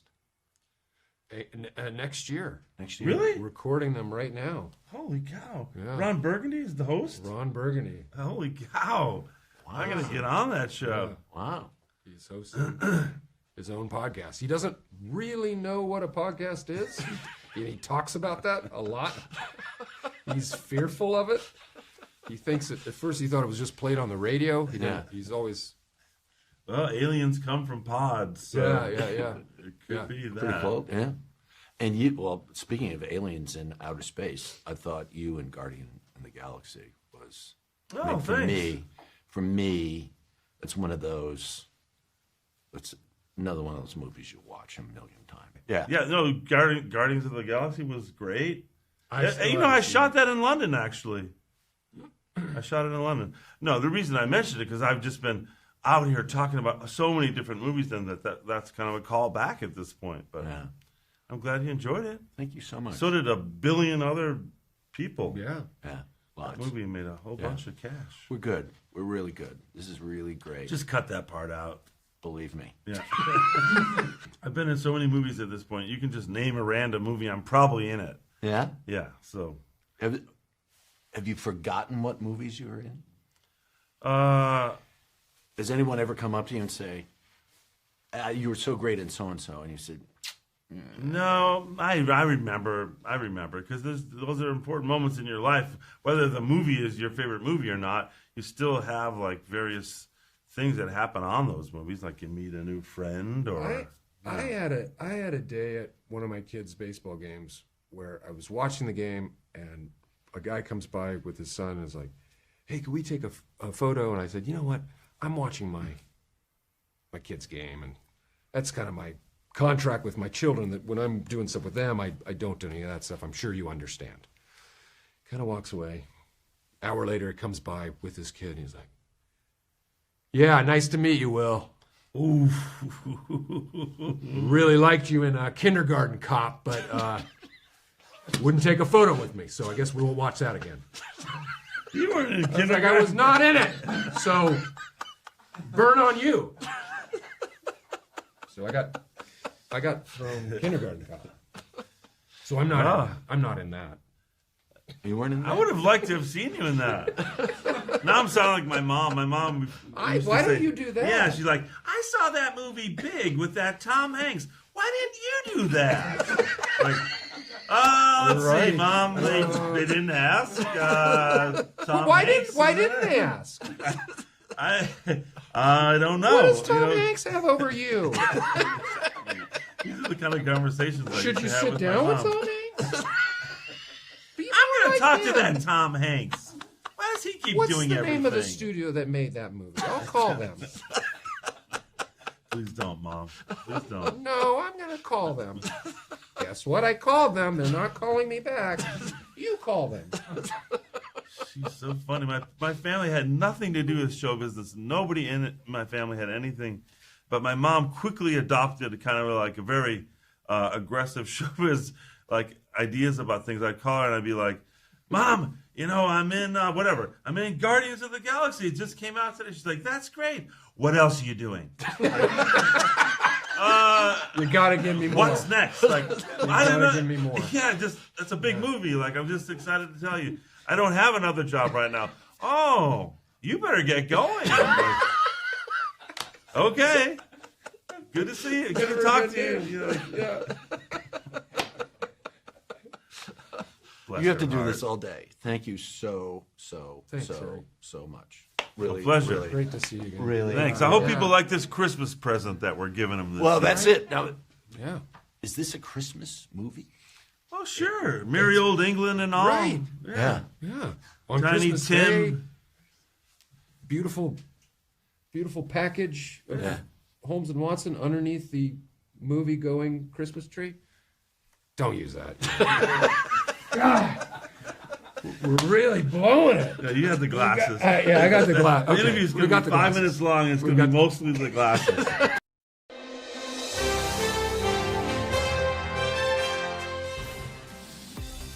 By now, you've probably gotten used to dressing cozy and comfy, which means you've probably ditched anything with zippers or clasp, which for some people meant bye-bye, bra. Bye-bye, bra. We Bye-bye. won't be missing you. But as we shed the sweats and we start to dress again, the bra is making its comeback, and not everyone's that happy with that. Take a look. So as long as I could remember, my day ends when my bra comes off. Nothing fits right. Everything's changed. Going back to work now, I don't know what I'm gonna do. I'm not ready to get rid of my sports bras yet. What if I actually decide to work out in them? Finding a bra that works for me has always been a challenge. No more underwire bras for me. It really bothers me. I need something comfortable. It should feel like I'm wearing nothing.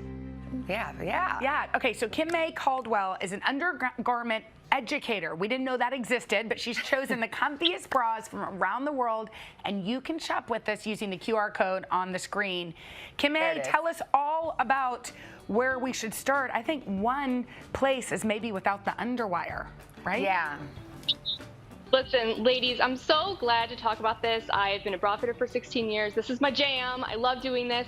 But here's the thing. Everybody wants comfort. And I think of bras like shoes, right? Like we've all been going maybe barefoot or wearing slippers around the house. And so with bras, we've been doing a lot of, bra casual or no bra. And now we have to go out into the world and how can we... But would just be clear, you think we got to wear a bra? Yeah. Like this whole no bra You scene say we has to must stop. wear a bra.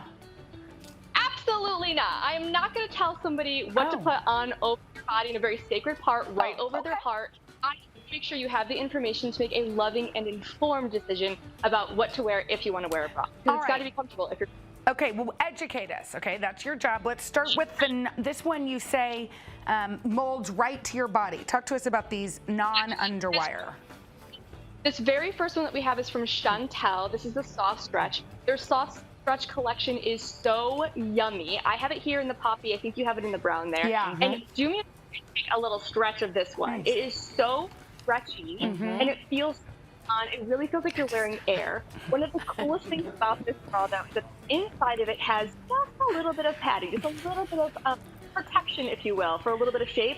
And yet these do not go anywhere. My cousin calls those bra tacos, like those inserts that you can tacos, bracos. Yes. I like it because it's like a sports bra, but it has some shape to it.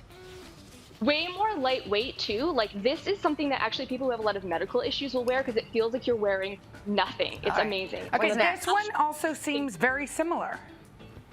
Okay, similar looking but totally different bra, y'all. This is from Evelyn and Bob. I love this bra so much. It's called the Defy bra. People are going nuts for this one because, as well, it's no underwire, so it's really comfortable. It has these really cool laminated seams, so there's no bunching or rolling or anything like this. This one does have some bra tacos, but I will say they're different and I really like them. But I say take them out because the cool thing about this bra is this is the one that molds to your body. So this one, if you wear 2 or 3 wears, it actually uses biomimicry, I did not know that existed, to align with the shape of your body and lift. Here's a fun fact about this one. I did not know this, but apparently only 12% of U.S. patents are given to women, and the female founder of this company has 6. Oh, including. wow. Did you say take out the bra taco? You'd be better off taking out the taco? I think you're right. Show what we mean, though. So you go in here, but there's not a place to do it. No, it's right here. Okay. You take out the taco. You go ahead and take it out. And I think if you take it out of one side, you probably agree, Kimya, you take it out of the other. Ladies' choice, viewer's choice, whatever you want to do. All right, what's next? Let's move on. The sling. Okay, the inside sling is the coolest part of that one. I love it. Okay, cool. Next, full busted, folks. I get a lot of complaints from people that say there's nothing full bust. These other bras can work, but this one is specifically designed for full busted people. No underwire. It's a beautiful lace bralette. This is from Panache. This is called the Lizzie bra. You have this here in a really fun caramel color. I've got the classic black. And I love this one because even though it has seams, like this, seams on a bra are almost like the support beams on the ceiling or, a support beam on a bridge. That is what gives you support. And support is what helps you feel really comfortable because you're not hanging out, nothing's falling down all day long. Okay, no underwire, but it gives you the support. I want to try that one. Yeah. All right, let's keep moving. Okay, then later for our petite busted friends, gotta look out for you too. It's from Ungossamer. This is called the Next to Nothing bralette. Y'all, it lives up to its name. This is like wearing nothing. It's so cozy, so soft. I don't know if you've ever tried the Ungossamer mesh underwear before. They're really popular, and this is made from that same light as air mesh material. It's really cozy, and it's adjustable. And adjustability is really important to get a good fit for bras, and a good fit is what equals comfort. I teach something called the comfort fit system because comfort equals fit, and fit equals comfort, even for a busted person. Awesome. Okay, for t-shirts, really quickly, let's try to get to this one. This is the t-shirt bra. Feels super comfortable. Really quickly, this one is from Paramore by Felina. It is a molded cup, which gives really great shape. Hip, never put one molded cup into the other. This one also comes with some recycled yarn and really yummy material. And listen, don't be afraid of an underwire bra. This is from Lemisteer. Far smoother. An underwire bra, believe it or not, in the right size and shape for your body can actually be comfortable. It's all about the fit. That's why, again, I say bras are like shoes. If you're wearing a 7.5, it's not going to feel good no matter how amazing that bra is or how amazing that shoe is. Same thing with bras. I like an underwire bra. Yeah, so do I. Is that wrong? Awesome. Kim A, thank you so much. This is my size. Okay, good. Okay. Go. Goodbye. Bye-bye. All right, for these products, Deals and scan deals. the QR code right here on your screen or head to today.com/shop.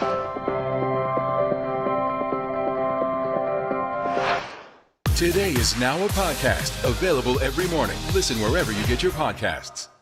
Stay connected and stream the news you need with Xfinity X5. Our top story is unfolding right now. The fast speed you depend on. We begin with breaking news right now in Florida. And a reliable connection for all your devices. This story matters to all of us. Whenever and however you watch. Our bite-sized mix of everything you love about all 4 hours of our show, but half the calories. Oh yes.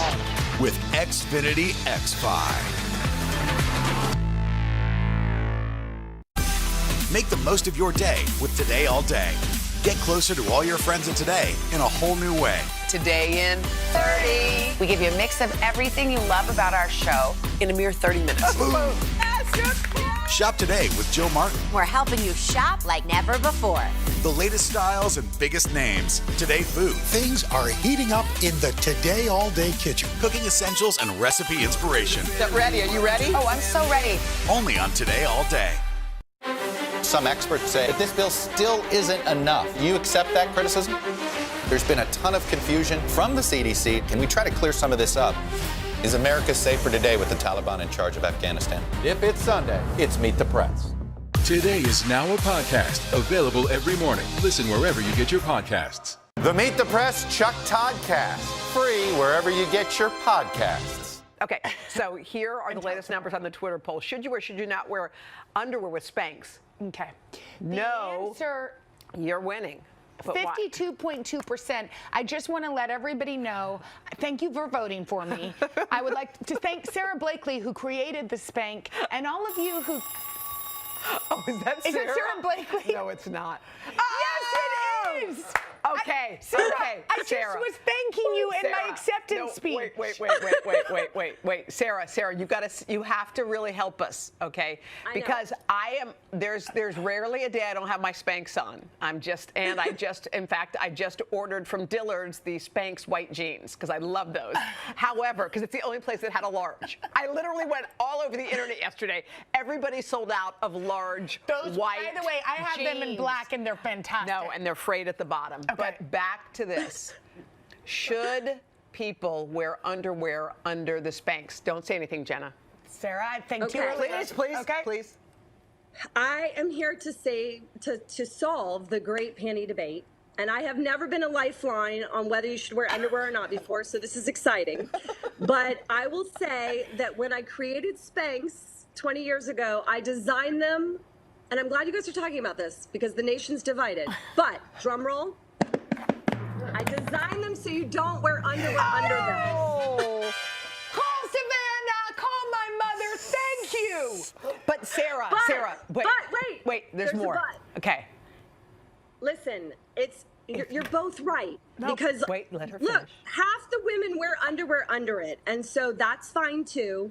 But I went to great lengths when I created this for the right crotch. Like, I didn't know what I was doing. I didn't even know where to go for a crotch. I literally looked in the yellow pages under crotch to find the original crotch for Spanx. Wait, it's not you under just said crotch. It's under 3 times, 4 times. It's okay. We can pay the It's FCC under fine. a fancy word called gusset. But anyway, we have an easy access gusset, as you called a hole, which is my hilarious. Word. Oh my Jenna. gosh. Well, that is a hole. Hold on. But can I ask a question? Ooh. Okay. Can I ask a question? How often should Jenna be washing her shapewear, given that she doesn't wear undies? And just as a side note, Sarah, not to be judgy, but she doesn't wear them with jeans either. Wait, no, That's what you 1 minute, Sarah. Let me just also comment. I wear them like I wear my heels, as my girl Oprah taught me. I wear them Now she's only Oprah for the name hour. Well, and Oprah agrees with me. I wear them only for the hour on the show, and then I usually just let everything hang out. Even so, though, would you 1 just hour put a day, old but I'm very underwear clean. in I've just gotten out of the shower. So, Sarah, how Listen. often should she be washing them? I don't think I'm going to go there. That is such a personal decision. I think Jenna's got to embrace how often she wants to wash her Spanx. That's good. gotta You just be embrace you. it. You be you. You know what, Oda? You really supported me in this moment. But I also want to just thank Sarah, and I want to thank the voters. You know what? This is not an Oscar. You did not. I want to thank the Emmy voters. Hoda. Yes, darling. Hoda, for Lord. you. What's that? Oh, that's a thong. We created undies? Spanx. Yeah, these are Spanx understatements, and they're like the world's best light thong. They're breathable. Wait, now, but did it give? I'm sorry, Friends. Sarah, to interrupt you. Does it give you still the support that us? No, this is just if you don't want to wear your Spanx without underwear. Okay. We've got you covered. And we've got you covered. Can I just say, They're y'all called need understatements. Okay, I love them, but y'all need to get more of the white jeans, please. I mean, I've been on I had to go to Dillard's. That was the last. I mean, Dillard's I love is my favorite I love place, Dillard's, the but bra as I was capital of going through, I was like, oh my gosh, the only pair of large jeans are at Dillard's. So thank you. Yeah, Don't thank forget. Well, I got to tell you, I put on my Instagram last night your debate yesterday, and the nation is truly divided. So this is what I'm going to do. If anybody's watching and they want to go to @SarahBlakely on Instagram, all you do in my last post of you guys is put team panties or team no panties, and I'm going to pick a bunch of you, and I'm going to send you spanks and understatements. So you're covered no matter where you fall. Okay. Well, Sarah, we love you. Sarah, thank you. You're so much fun. Some experts say that this bill still isn't enough. Do you accept that criticism?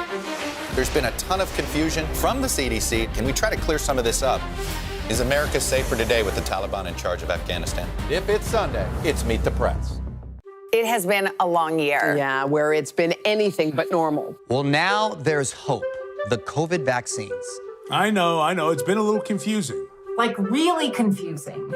So it's more important than ever to make a plan. Visit planyourvaccine.com to find out where and when to get your vaccine.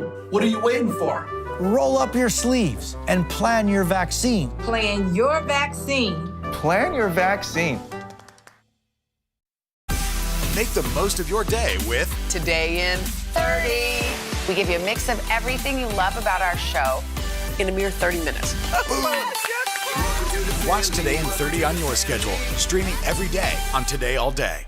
Stay connected and stream the news you need with Xfinity X5. Our top story is unfolding right now. The fast speed you depend on and a reliable connection for all your devices, whenever and however you watch with Xfinity X5. Today is now a podcast, available every morning. Listen wherever you get your podcasts. Make the most of your day with Today All Day. Get closer to all your friends at Today in a whole new way. Today in 30. We give you a mix of everything you love about our show in a mere 30 minutes.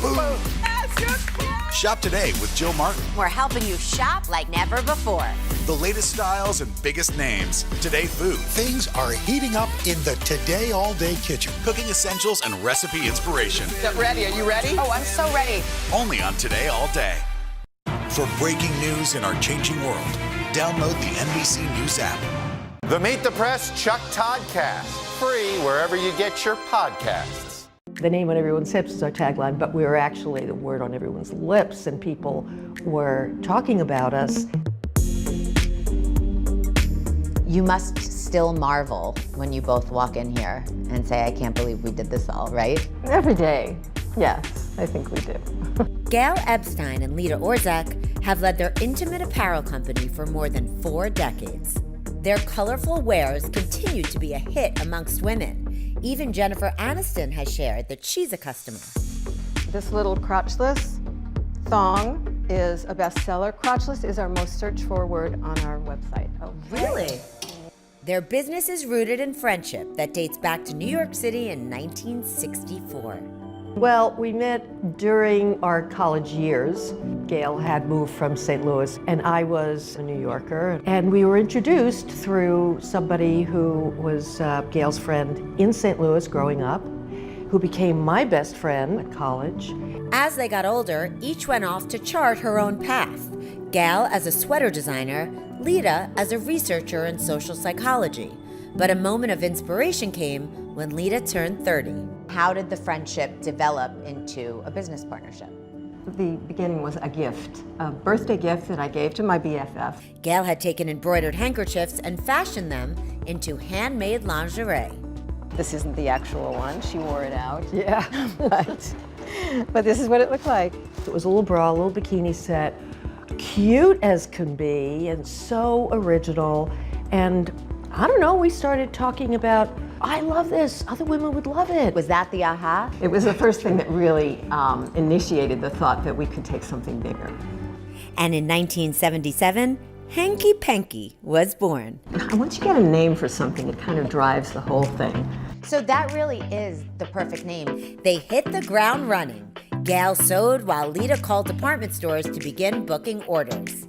Gail literally taught me what production was all about. She sat down at a sewing machine in her sample room and made 12 dozen bras and 12 dozen bikinis because this order was going to 12 branches of Lord & Taylor. She made them all. And Lita delivered them to the dock. So that's the way it was done. They were successful, But it took another 10 years for what they call their game changer. When was the point where this sort of blew up? And that was in 1986. I designed the first thong. And what led up to that point was spandex had been developed. It was incorporated into many different fabrics, including laces. There were other thongs in the market that were not comfortable, and my goal was to create something that was perfection. We didn't even have computers here. We were still entering orders by hand, and there was literally, everyone talking to each other. Oh my God, I found this comfortable thong. And that is how the business grew. Their classic thong, style 4811, eventually grabbed a huge following, along with a 2004 headline in the Wall Street Journal. And that bestseller helped grow the company into a $50 million business. Full disclosure, I grew up on Hanky Panky. I'm wearing it right now. It's a PG show. What would you say is the mantra of the brand? It is about giving women confidence and dressing for themselves, really. I would say it is comfort. What could be more important for a woman for what's next to their skin? Also, what makes it so popular is that it doesn't have a back, so it fits so many different body types. I think a lot of women say, I'm to this, I'm to that. Is there an age that you can wear thongs? Well, we're wearing them.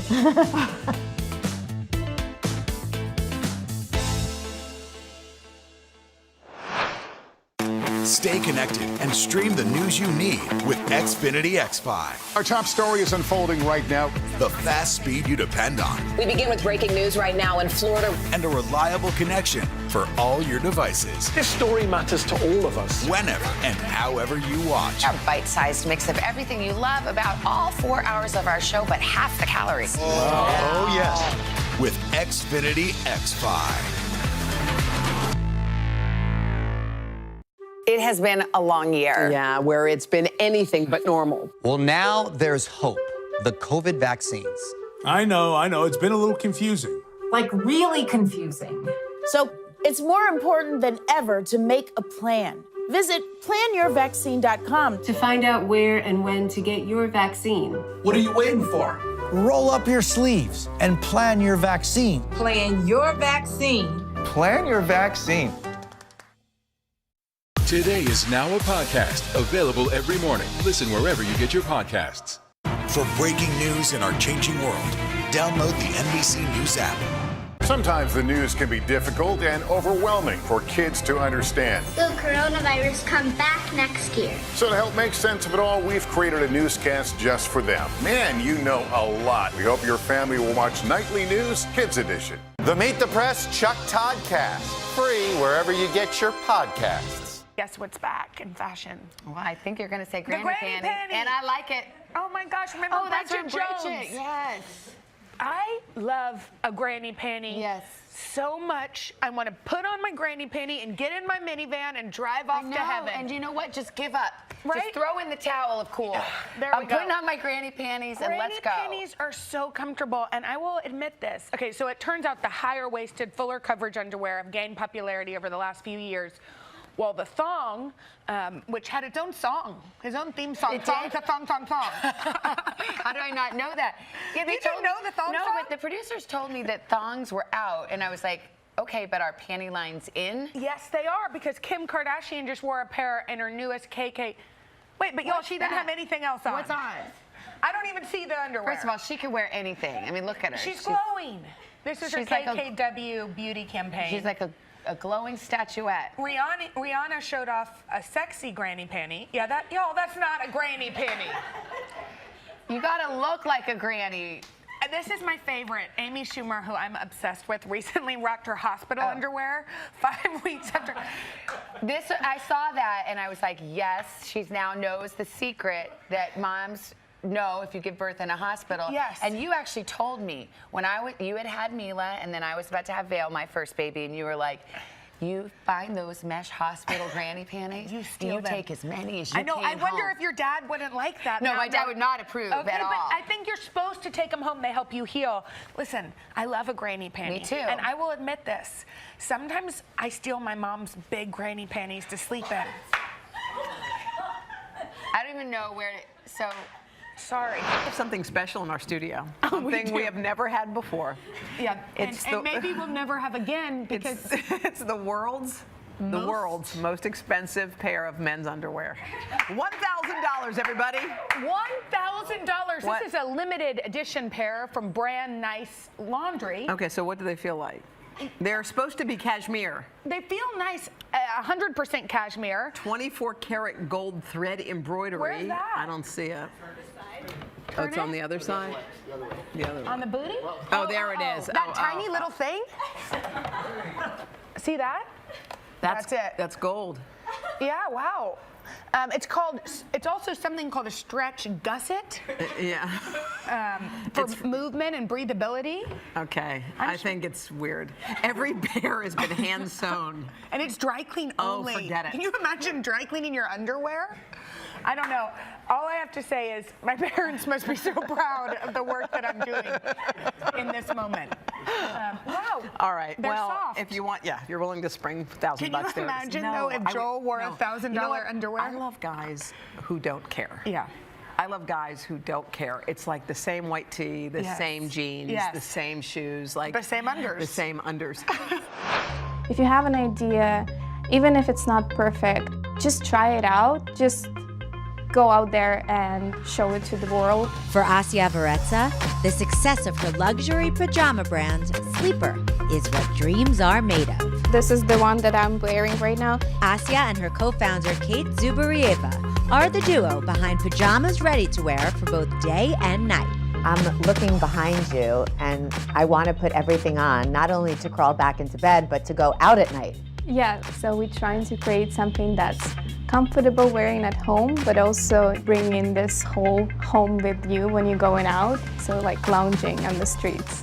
The idea was inspired by a movie night in 7 years ago when the two former fashion magazine editors were unemployed and living in Ukraine.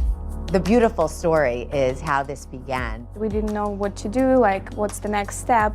And we both watched this movie, Curly's Hue, and we saw this beautiful robe on the actress Kelly Lynch. We were just so inspired by her look, by this image in the movie. Why do we dress up for someone when we go outside and we don't dress up for ourselves? That night, they both slept on that thought, and by morning, Kate told Asia about a dream she had. And she said, I was standing in the middle of the pajama factory and there was all the pajamas flying around me.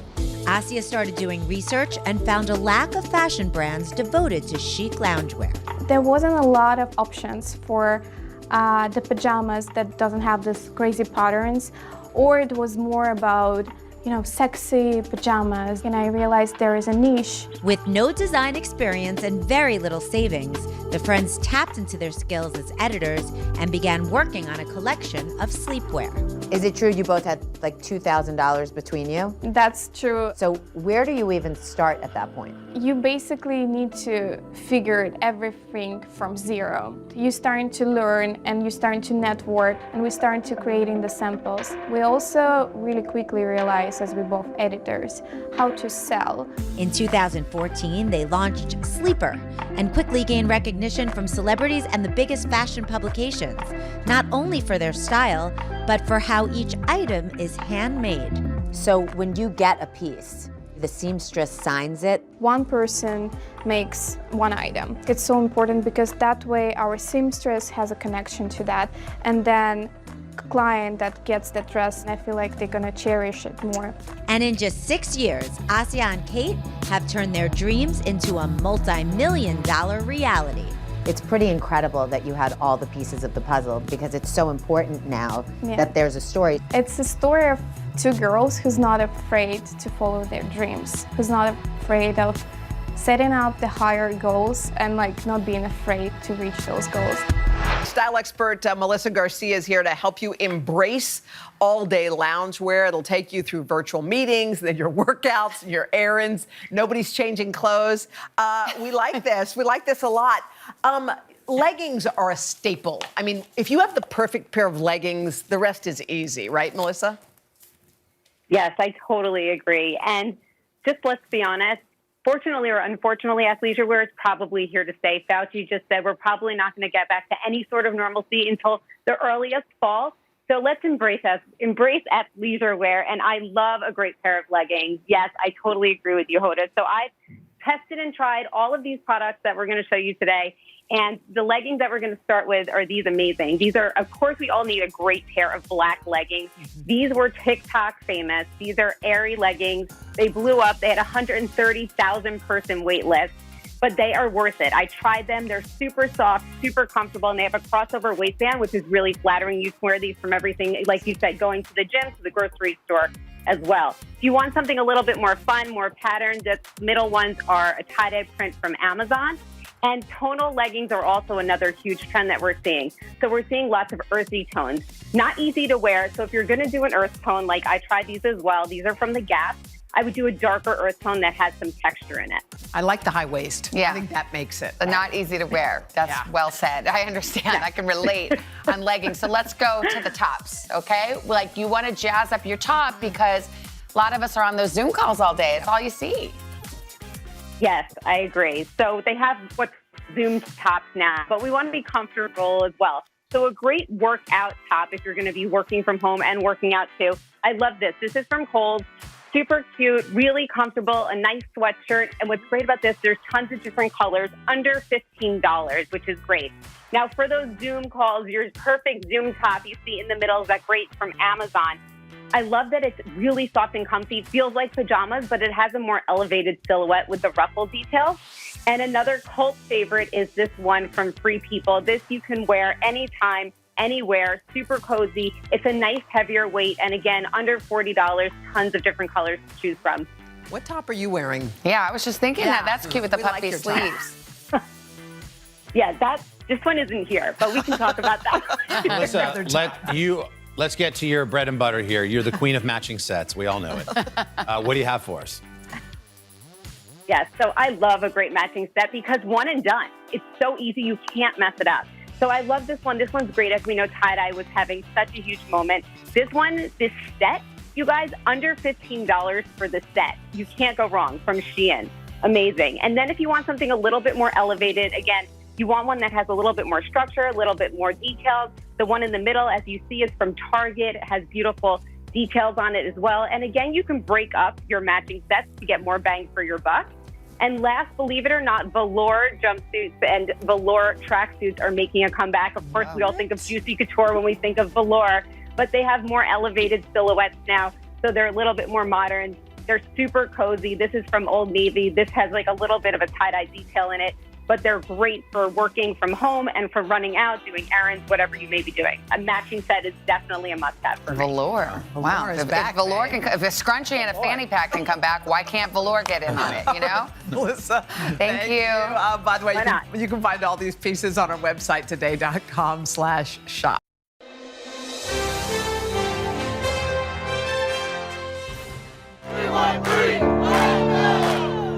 It's bigger than just getting out there and linking up and running. 32-year-old Lance Woods, a project manager for a local nonprofit, and 30-year-old consultant Joe Robinson are both enthusiastic runners from Detroit.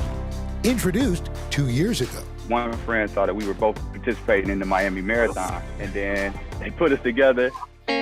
Motivated by a love for their hometown, the Fast Friends created a running club in May of 2019, proudly boasting their area code called We Run 313.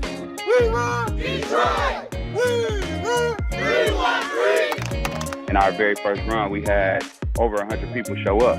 And they've kept it going with an average 200 plus runners at weekly events, including their popular 2 Mile Tuesdays. Joe, your slogan is connect, run, build. What does that mean? What it means is short for our mission, connecting like-minded individuals through running to build a happier, healthier community. We want to bring people together who want change. Change to them means seeing more runners who look like themselves at races. Let's say if it's 20,000 people, you might come across a sprinkle of black people in those races. And in a city like Detroit, that's 85% black, we don't see black people running. We have the power to change that. But the pair's primary goal? Helping residents reap benefits like lowering risk of heart disease and diabetes and improved mental health. How has this shaped you physically and mentally?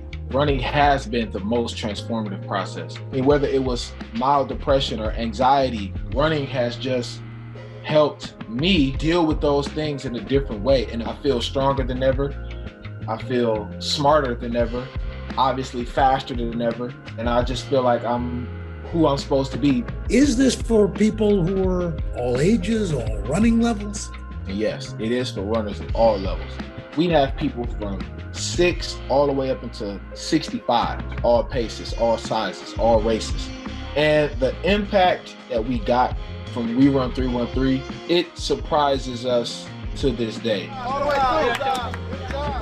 We're seeing lifelong friendships being formed. We're seeing people start businesses. We're seeing people not only start businesses, but meet their clients at our runs. We're seeing relationships. Hopefully we'll get a marriage out of the Run Club soon. People come to us and tell us personal stories about how it's changed them from the inside out. The greatest thing is that you're not doing it alone. The beautiful thing about it is that you have a whole community of support. We're encouraging one another. If you're falling behind, we got pace leaders that's going to say, come on, you got this. How did the pandemic impact your mission? When everything shut down, Joe and I, we was encouraging people, hey, this is a great time for you to take your health serious, get out there and get outdoors and run. We started a Run Solo campaign. With COVID-19, it made us look at things from more of a macro level rather than just micro in the city of Detroit. And we started to engage people nationally. Today, Lance and Joe are committed to going the distance for those ready to follow their lead. If somebody told you that this was what you would be looking at 2 years ago, what would you have thought? It would have been very difficult to believe. But now I know. Running has led me to believe anything is possible, especially when it's in the name of progress, when it's in the name of positivity, and when it's in the name of change. We run 313.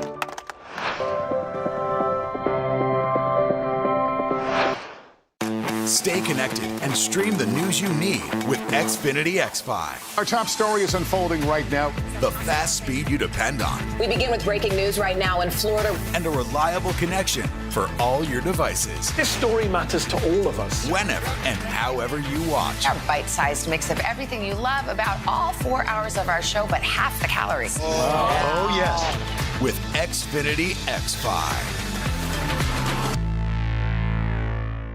Today is now a podcast available every morning. Listen wherever you get your podcasts. Some experts say that this bill still isn't enough. You accept that criticism? There's been a ton of confusion from the CDC. Can we try to clear some of this up? Is America safer today with the Taliban in charge of Afghanistan? If it's Sunday, it's Meet the Press. Today is now a podcast available every morning. Listen wherever you get your podcasts. It has been a long year. Yeah, where it's been anything but normal. Well, now there's hope. The COVID vaccines. I know. It's been a little confusing. Like really confusing. So it's more important than ever to make a plan. Visit planyourvaccine.com to find out where and when to get your vaccine. What are you waiting for?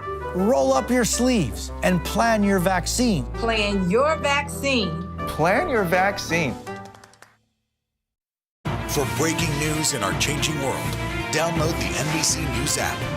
This morning, we're taking a look at one of the challenges that COVID has really exposed and made worse. Yeah, that's right. We're talking about the troubling increase in mental health issues for young people across this country. And while the challenges have grown, many resources are shrinking. NBC's senior investigative correspondent Cynthia McFadden is back with more. Hey, Cynthia, good morning. Good morning, everyone. Well, that's right. When it comes to the hospitals and psychiatrists who deal specifically with kids with mental health challenges, the number is tragically low. But one hospital in Columbus made a bold move. Last March, just days before the governor shut the state of Ohio down, they opened a new facility they think could make a big difference.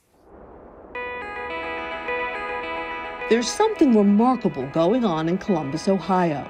What's up, Matt? Kwasi Minta is a big part of it. Thank you. He is the lead nurse on 8A. Good morning. At the Big Lots Behavioral Health Pavilion, part of Nationwide Children's Hospital. Around here, they think they just might be a model for the nation.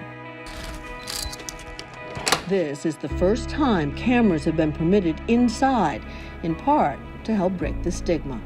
So as hard as this job is, you love it? Oh, of course. Of course. The hospital has inpatient psychiatric beds staffed for 56 kids, with space to expand to 92. We try to make this as much as home as possible. Masters at drawing kids out. We have like this right here, which we'll use for like icebreaker conversation. All right, let's do it. Let's go out here and do it. I love games. So you're going to pass it to me, and where my thumb lands, I have to answer. Exactly that. So, boom. Okay. What is the best gift you've ever received? Oh, my son. Beautiful. Therapy here is intense. To protect the kids' privacy, we aren't showing those sessions.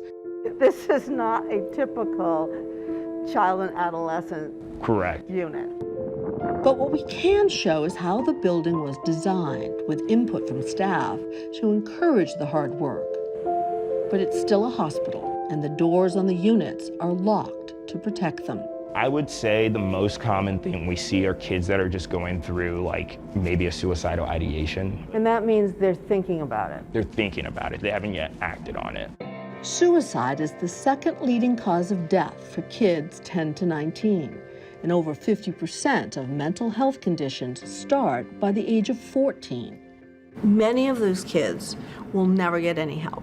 That's correct. We've got our main eating area. Dr. David Axelson is medical director at this unique facility, where there's even a fresh air porch. Was a little nervous, I'll be honest, but having this porch where we can actually have kids really come out and experience fresh air, even though they're on the secure, safe unit, there's no way you're getting through it. The need for more hospitals like this one is acute. Of the nation's 6,090 hospitals, only about 10% offer psychiatric services for kids.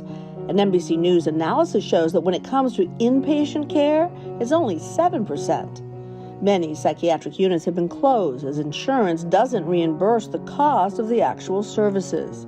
So the finances of this place are sort of a mystery to me. How are you paying for it? We have tremendous leaders that recognize that we make big margins on some things, but then we need to invest in other important things where there isn't margins, like behavioral health. Call it Robin Hood funding, supplemented by big local donations. Can other communities do it? You need leaders who have wisdom to say, take from here and put in here, so the whole child can be treated and families can be supported. Have a good day. Like Bridget Robeck and her family, now a senior in high school, she's on her way to college in the fall. We talk with her and her mother, Mandy. Take me back in time to when you first thought maybe something was wrong. Well, definitely 7th grade was when red flags started going up. And what were those red flags? I started self-harming. Secretly cutting herself on her upper thighs. Not from a place of me trying to end my life from it, just a way is, this makes me feel good, this makes me feel like I'm in control. Is that what it is, control? Yeah. 100%. Did she know? She found out pretty quickly. Mandy is an elementary school teacher with 2 older daughters. I remember one night sitting outside her bedroom thinking, she shouldn't be this upset. But I really didn't know who to call. Do I call my pediatrician? It's a question parents commonly face, where to turn, especially as the number of child and adolescent psychiatrists is at a breaking point, 8,300 for the whole country. That means 1 in 5 kids live in a county with no child psychiatrist at all. For Bridget, things got worse and worse. Finally, in desperation, 3 years ago, she asked to be taken to the hospital. My mom was like, let's wait till the morning. I can't wait till the morning. Both she and her parents credit Nationwide Children's with helping her heal. Then I came to Children's and that changed. I wasn't expecting to get so emotional already. Well, I mean, you were dealing with big things. Yeah. I am by far the best I've ever been. It's not even comparable. Ever? Ever. Even when I was a child. By far. Out of all my memories, I've never been happier than I am right now. It's night and day. Back on 8A, I would say the average length of stay is about 5 to 7 days. It's 3:30. After more than 8 hours on the job, we never saw Quasi sit down, not once. I'm exhausted, and I was just trying to keep up with you. You know, I was reading some of the notes that the kids write to staff, and several of them are to you. It does make my heart warm because it lets you know that they do appreciate the work that you put in. He'll be back tomorrow to do it all again. People helping. The hospital is also reaching out to the community. They've launched a program where pediatricians in Central Ohio can call psychiatrists on their staff for help with individual young patients. They're also working with the state of Ohio to help provide resources to a mobile response and stabilization service to meet the needs of kids in crisis where they are. Now, among other things, that gives families alternatives to calling the police for help. But they are real masters at de-escalation, helping people stabilize. It has been a long year. Yeah, where it's been anything but normal. Well, now there's hope. The COVID vaccines. I know. It's been a little confusing. Like really confusing. So it's more important than ever to make a plan. Visit planyourvaccine.com to find out where and when to get your vaccine. What are you waiting for? Roll up your sleeves and plan your vaccine. Plan your vaccine. Plan your vaccine. Some experts say that this bill still isn't enough. Do you accept that criticism? There's been a ton of confusion from the CDC. Can we try to clear some of this up? Is America safer today with the Taliban in charge of Afghanistan? If it's Sunday, it's Meet the Press. Sometimes the news can be difficult and overwhelming for kids to understand. Will coronavirus come back next year? So to help make sense of it all, we've created a newscast just for them. Man, you know a lot. We hope your family will watch Nightly News Kids Edition. Good morning, everybody. Welcome to today. Future's looking bright. Are you ready? We're going to do our part to spread the word on the importance of vaccines, so crucial for reopening America. A big day around here, a very special naturalization ceremony. Many of them doctors, nurses, other essential workers. If you are a nurse, thank you. Spring has sprung, guys, and we want to fill this season with some fun and surprises. Yes. This is the face of excitement. Celebrating Earth Day. Let's change the world. Love it! Some experts say that this bill still isn't enough. Do you accept that criticism? There's been a ton of confusion from the CDC. Can we try to clear some of this up? Is America safer today with the Taliban in charge of Afghanistan? If it's Sunday, it's Meet the Press. Today is now a podcast available every morning. Listen wherever you get your podcasts. The Meet the Press Chuck Toddcast, free wherever you get your podcasts. For breaking news in our changing world, download the NBC News app. I found a loss in my community, my friends. Something changed, and I had no idea what the future held.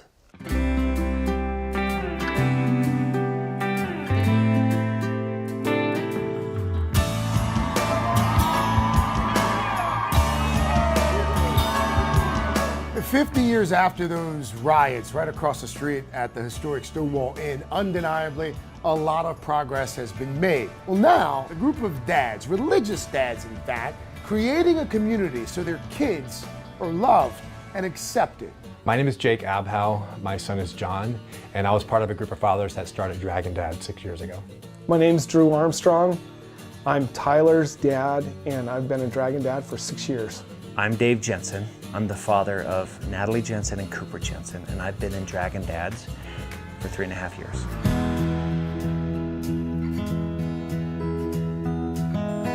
So I was raised in a Christian church, and I was taught that being gay wasn't God's way. I feel blessed a few months before Natalie came out to us that my wife and I had a change of heart. We were able, to the best of our ability, be as level-headed and loving as possible. We were very upfront saying, I have no idea what I'm doing, but I love you. I love you a whole lot. And he always made that really, really clear that he still loved me. So we spent a lot of time with Natalie asking questions. And in fact, we have a swing in the front of our house, which later by my son has started being referred to as the gay swing. Because every time we were on the swing, sitting with Natalie, we were talking about LGBTQ issues. Over time, he started to realize things within himself. But it really means something to me because he's just... I just love him a lot. As you support your LGBTQ kids, I found a loss in my community, my friends. It was a struggle. I needed friends. I needed people who were in the same place in life as I was. In 2013, my wife and I were active members in the Mormon Church. My son was 13 at the time, and essentially kind of came to the realization that he probably was gay. We were looking for community. We were looking for other people that were going through similar things that we were going through, and so literally I went online one day and just formed a Facebook group called A Dragon Dads. Papa Dragon sounded a little bit too much like Papa Smurf to me. Dads just has a little bit more of a loving appeal to it. The Facebook itself started with about 5 or 6 members. Within a year, we grew to maybe 30. Being part of this Facebook group has really helped a lot of us reestablish that community that we felt when we were members of either whether it was Mormonism or another religious organization. What's the purpose of Dragon Dads in the simplest of terms? We help other dads know how to parent a gay, lesbian, trans child. We really just try to be there for each other. And I think people maybe tend to overlook that. When you're coming from a conservative background and you've got a kid that, you know, is LGBT at some level, there's things in your community that you kind of have to face and deal with that you maybe don't think about. What does your son think about all of this? He thinks I'm gayer than he is. He's like, Dad, you go do that thing. He's like, I'm just gonna live my life. But he appreciates it. Yeah, well, I think that's the point. I mean, that's what we're trying to do here. For him, he's living a life that's just his life. It wasn't so much that I found Dragon Dads, it was I found these guys that are like me and let's do something with it. I think just like it is for our kids, when our kids find a group of people that they can belong with, they go, oh my gosh, these people are dealing with the same stuff that I am. Having people that you say, you know, these are my people, I identify with these guys, it makes a difference. Hey gentlemen, can I get everybody's attention? No. Welcome to breakfast. I started putting out on Facebook an Affirming Fathers breakfast, and other dads just started coming. I know how much being able to sit down with other dads and talk things through without a filter, I know how much that meant to me. We go out for breakfast, we eat, we're friends. We enjoy each other's company, we talk about things that are going on in our kids' lives, and have a community. Brian Taylor from Querétaro, Mexico. I have a trans daughter that came out 2.5 years ago. I know I connect with a lot of you online, but it's good to meet some of you in person today. I feel honored to be a part of this group, to be associated with all of you. My name is Mark, and I've also just joined this group. My name's Phil Berry, got a 17-year-old gay son, Abram. Fresh eggs. You wanna get some more? We had known since he was much younger that he was likely gay. Just to make things easier for him, we just wrote him a note and slid it under his pillow. There's much more where this came from. In the meantime, know that you are a beautiful, wonderful, and likable young man, and I'm proud to call you a friend. Signed, Dad. Has that changed in 5 years? No. The Dragon Dads helps us be more outspoken in our own spheres. Just knowing that they're out there and that they've got our back, it really means a lot to have that network of support. Today is a little bit different because we have Pride starting today, right?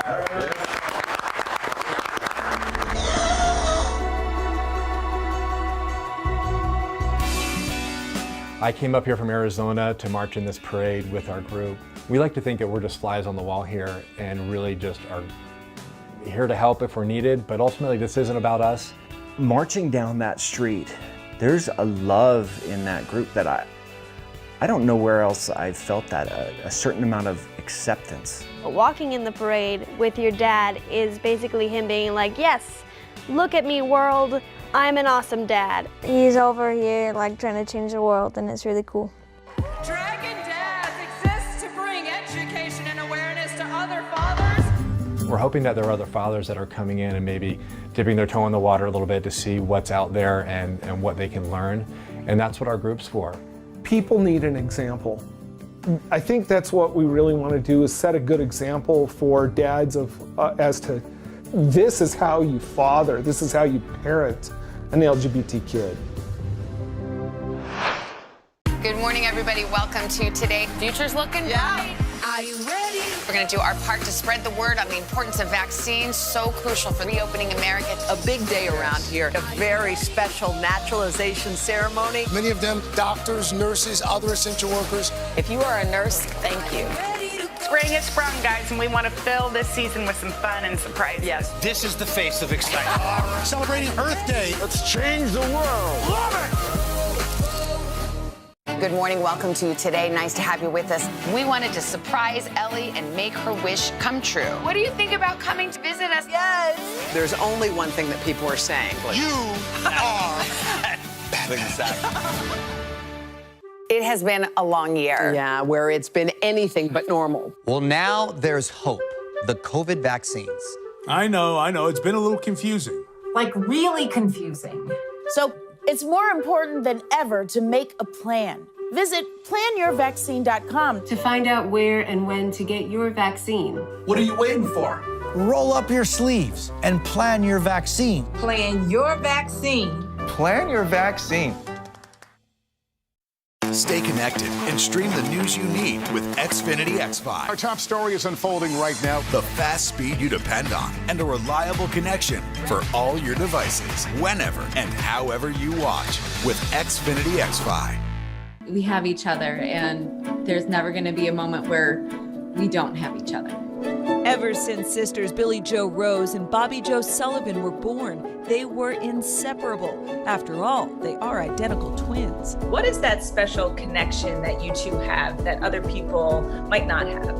When we fight, it's like instant forgiveness. Growing up, we always had a playmate. We would always hold hands from our little bunk beds when we go to sleep. But at 7 years old, hospital visits separated the sisters when Billie was diagnosed with leukemia. Bobby was determined to help. When bone marrow transplant is on the table, Bobby, did you know right away you would be a match? They asked me if I wanted to be a donor, and I was like, yes, absolutely. When it came down to it, they were like, well, if they're twins, if they're identical, this could be 100%. And lo and behold, it was. Billie underwent a bone marrow transplant donated by Bobby, and the procedure was successful. We were 100% identical, right down to every last cell and everything. I would get tested it was every month, and then I think it was the 15-year mark, they said that I was cured. Life went on. They both experienced the loss of their brother. They got married, and then 25 years later, Billie's cancer was back. But this time, she was diagnosed with stage 2 breast cancer. It was just shocking, but they said it was very treatable. And then I went through chemotherapy again. And then I opted to do the double mastectomy because I did not want this reoccurring in any way, shape, or form. And Bobby, how is this all impacting you? In my head, I'm like, why? Why is this always happening to her? Why can't I take some of this? After undergoing cancer treatment, Billie wanted to start a family of her own, but struggled with infertility. So she turned to reproductive endocrinologist Dr. Kara Goldman at Northwestern Medicine to discuss her options. It became very clear that her ovarian function was irreparably damaged by her chemotherapy. And so she would be needing to consider egg donation. And she immediately said, my sister Bobby is in. She has been talking about this with me for years. And it was the plan from there on. Was there ever a moment of you being nervous to give up an egg? Not one bit. So then when the doctors did mention, hey, do you want to do this? I was like, all right, yeah. After consulting their doctor, it was decided. Through in vitro fertilization, Bobby would donate her eggs while Billie would carry her baby. And when it came time for the embryo transfer, Billie brought her sister to Dr. Goldman's office. What was that moment like? There were tears, there was hand-holding, and just a tremendous amount of joy. As much as I wanted my husband to be there, it wouldn't have been possible without Bobby. 8 days later, tests confirmed Billie was pregnant. This May, Billy received an early Mother's Day surprise. Her daughter, June Jo Rose, was born 4 weeks before her due date. What were the emotions going through your head? Because this is coming after a whole process to even be able to have and give birth to your own child. It was just a whole thing of thanking Bobby for being able to do this, to make this all possible. I have a family now, and it was just like the best thing ever. If anybody's doing the math, this is twice now you've given life. Yeah, we joke around like when I'm older, like if I need a kidney or something, I'm like, I know who I'm coming to. Can we meet her? Yep. Bobby, seeing Billy holding June, what does it mean to have been able to give this gift to your sister? To see the smile on her face and the smile on her husband's face, I would do it 100 times over again, without a doubt. Okay, this one you're going to love, I promise you. A baseball dream 60 years in the making that finally came true last night. So Yankees fan Gwen Goldman was 10 years old. She wrote the team a letter asking to be a Batgirl. She got a rejection letter telling her that baseball was, quote, a man's game. But after her daughter wrote to the current GM, 70-year-old Gwen, she got to live out her dream. Here's this 10-year-old girl who wrote it, and she's still inside of me. She's still there. And, yeah, we shed some tears together. Oh, that's amazing. Gwen was given a locker, a uniform. She got to step out on the field. She'd been through out the first pitch. Nicely done. Yeah, she couldn't meet her childhood hero, Mickey Mantle, but she did get to pose with some players and some umpires. She said that experience took her breath away. Never too late, And right? ours too. Yeah. Wow. Yeah. Oh, perfect. Oh, we my got God. it. Okay, here we go. To make sure we Wait, get some let me shots. see. Oh, that looks great on you. Go. Let's go to the beach. Where are we going? Where are we going? Let's go. Broker, what do you think? Oh, it's you. It's you. Al, I thank mean- you. That's it. Thank you. Welcome to Today All Day. All day? Today, all day. All day. This is a long way of man, asking yeah, who's your favorite character you've ever played. The unicorn. The unicorn. You gotta have the unicorn. What is she right there? That's why you're saying all these nice things? Yeah, she gave me the look. Sorry to disturb your day. Everyone's mad at you, Willie. Better make this fast. I don't want the wrath of Luna. When I see you, I always think, I wonder what his quote would be. Give us 6 minutes and we'll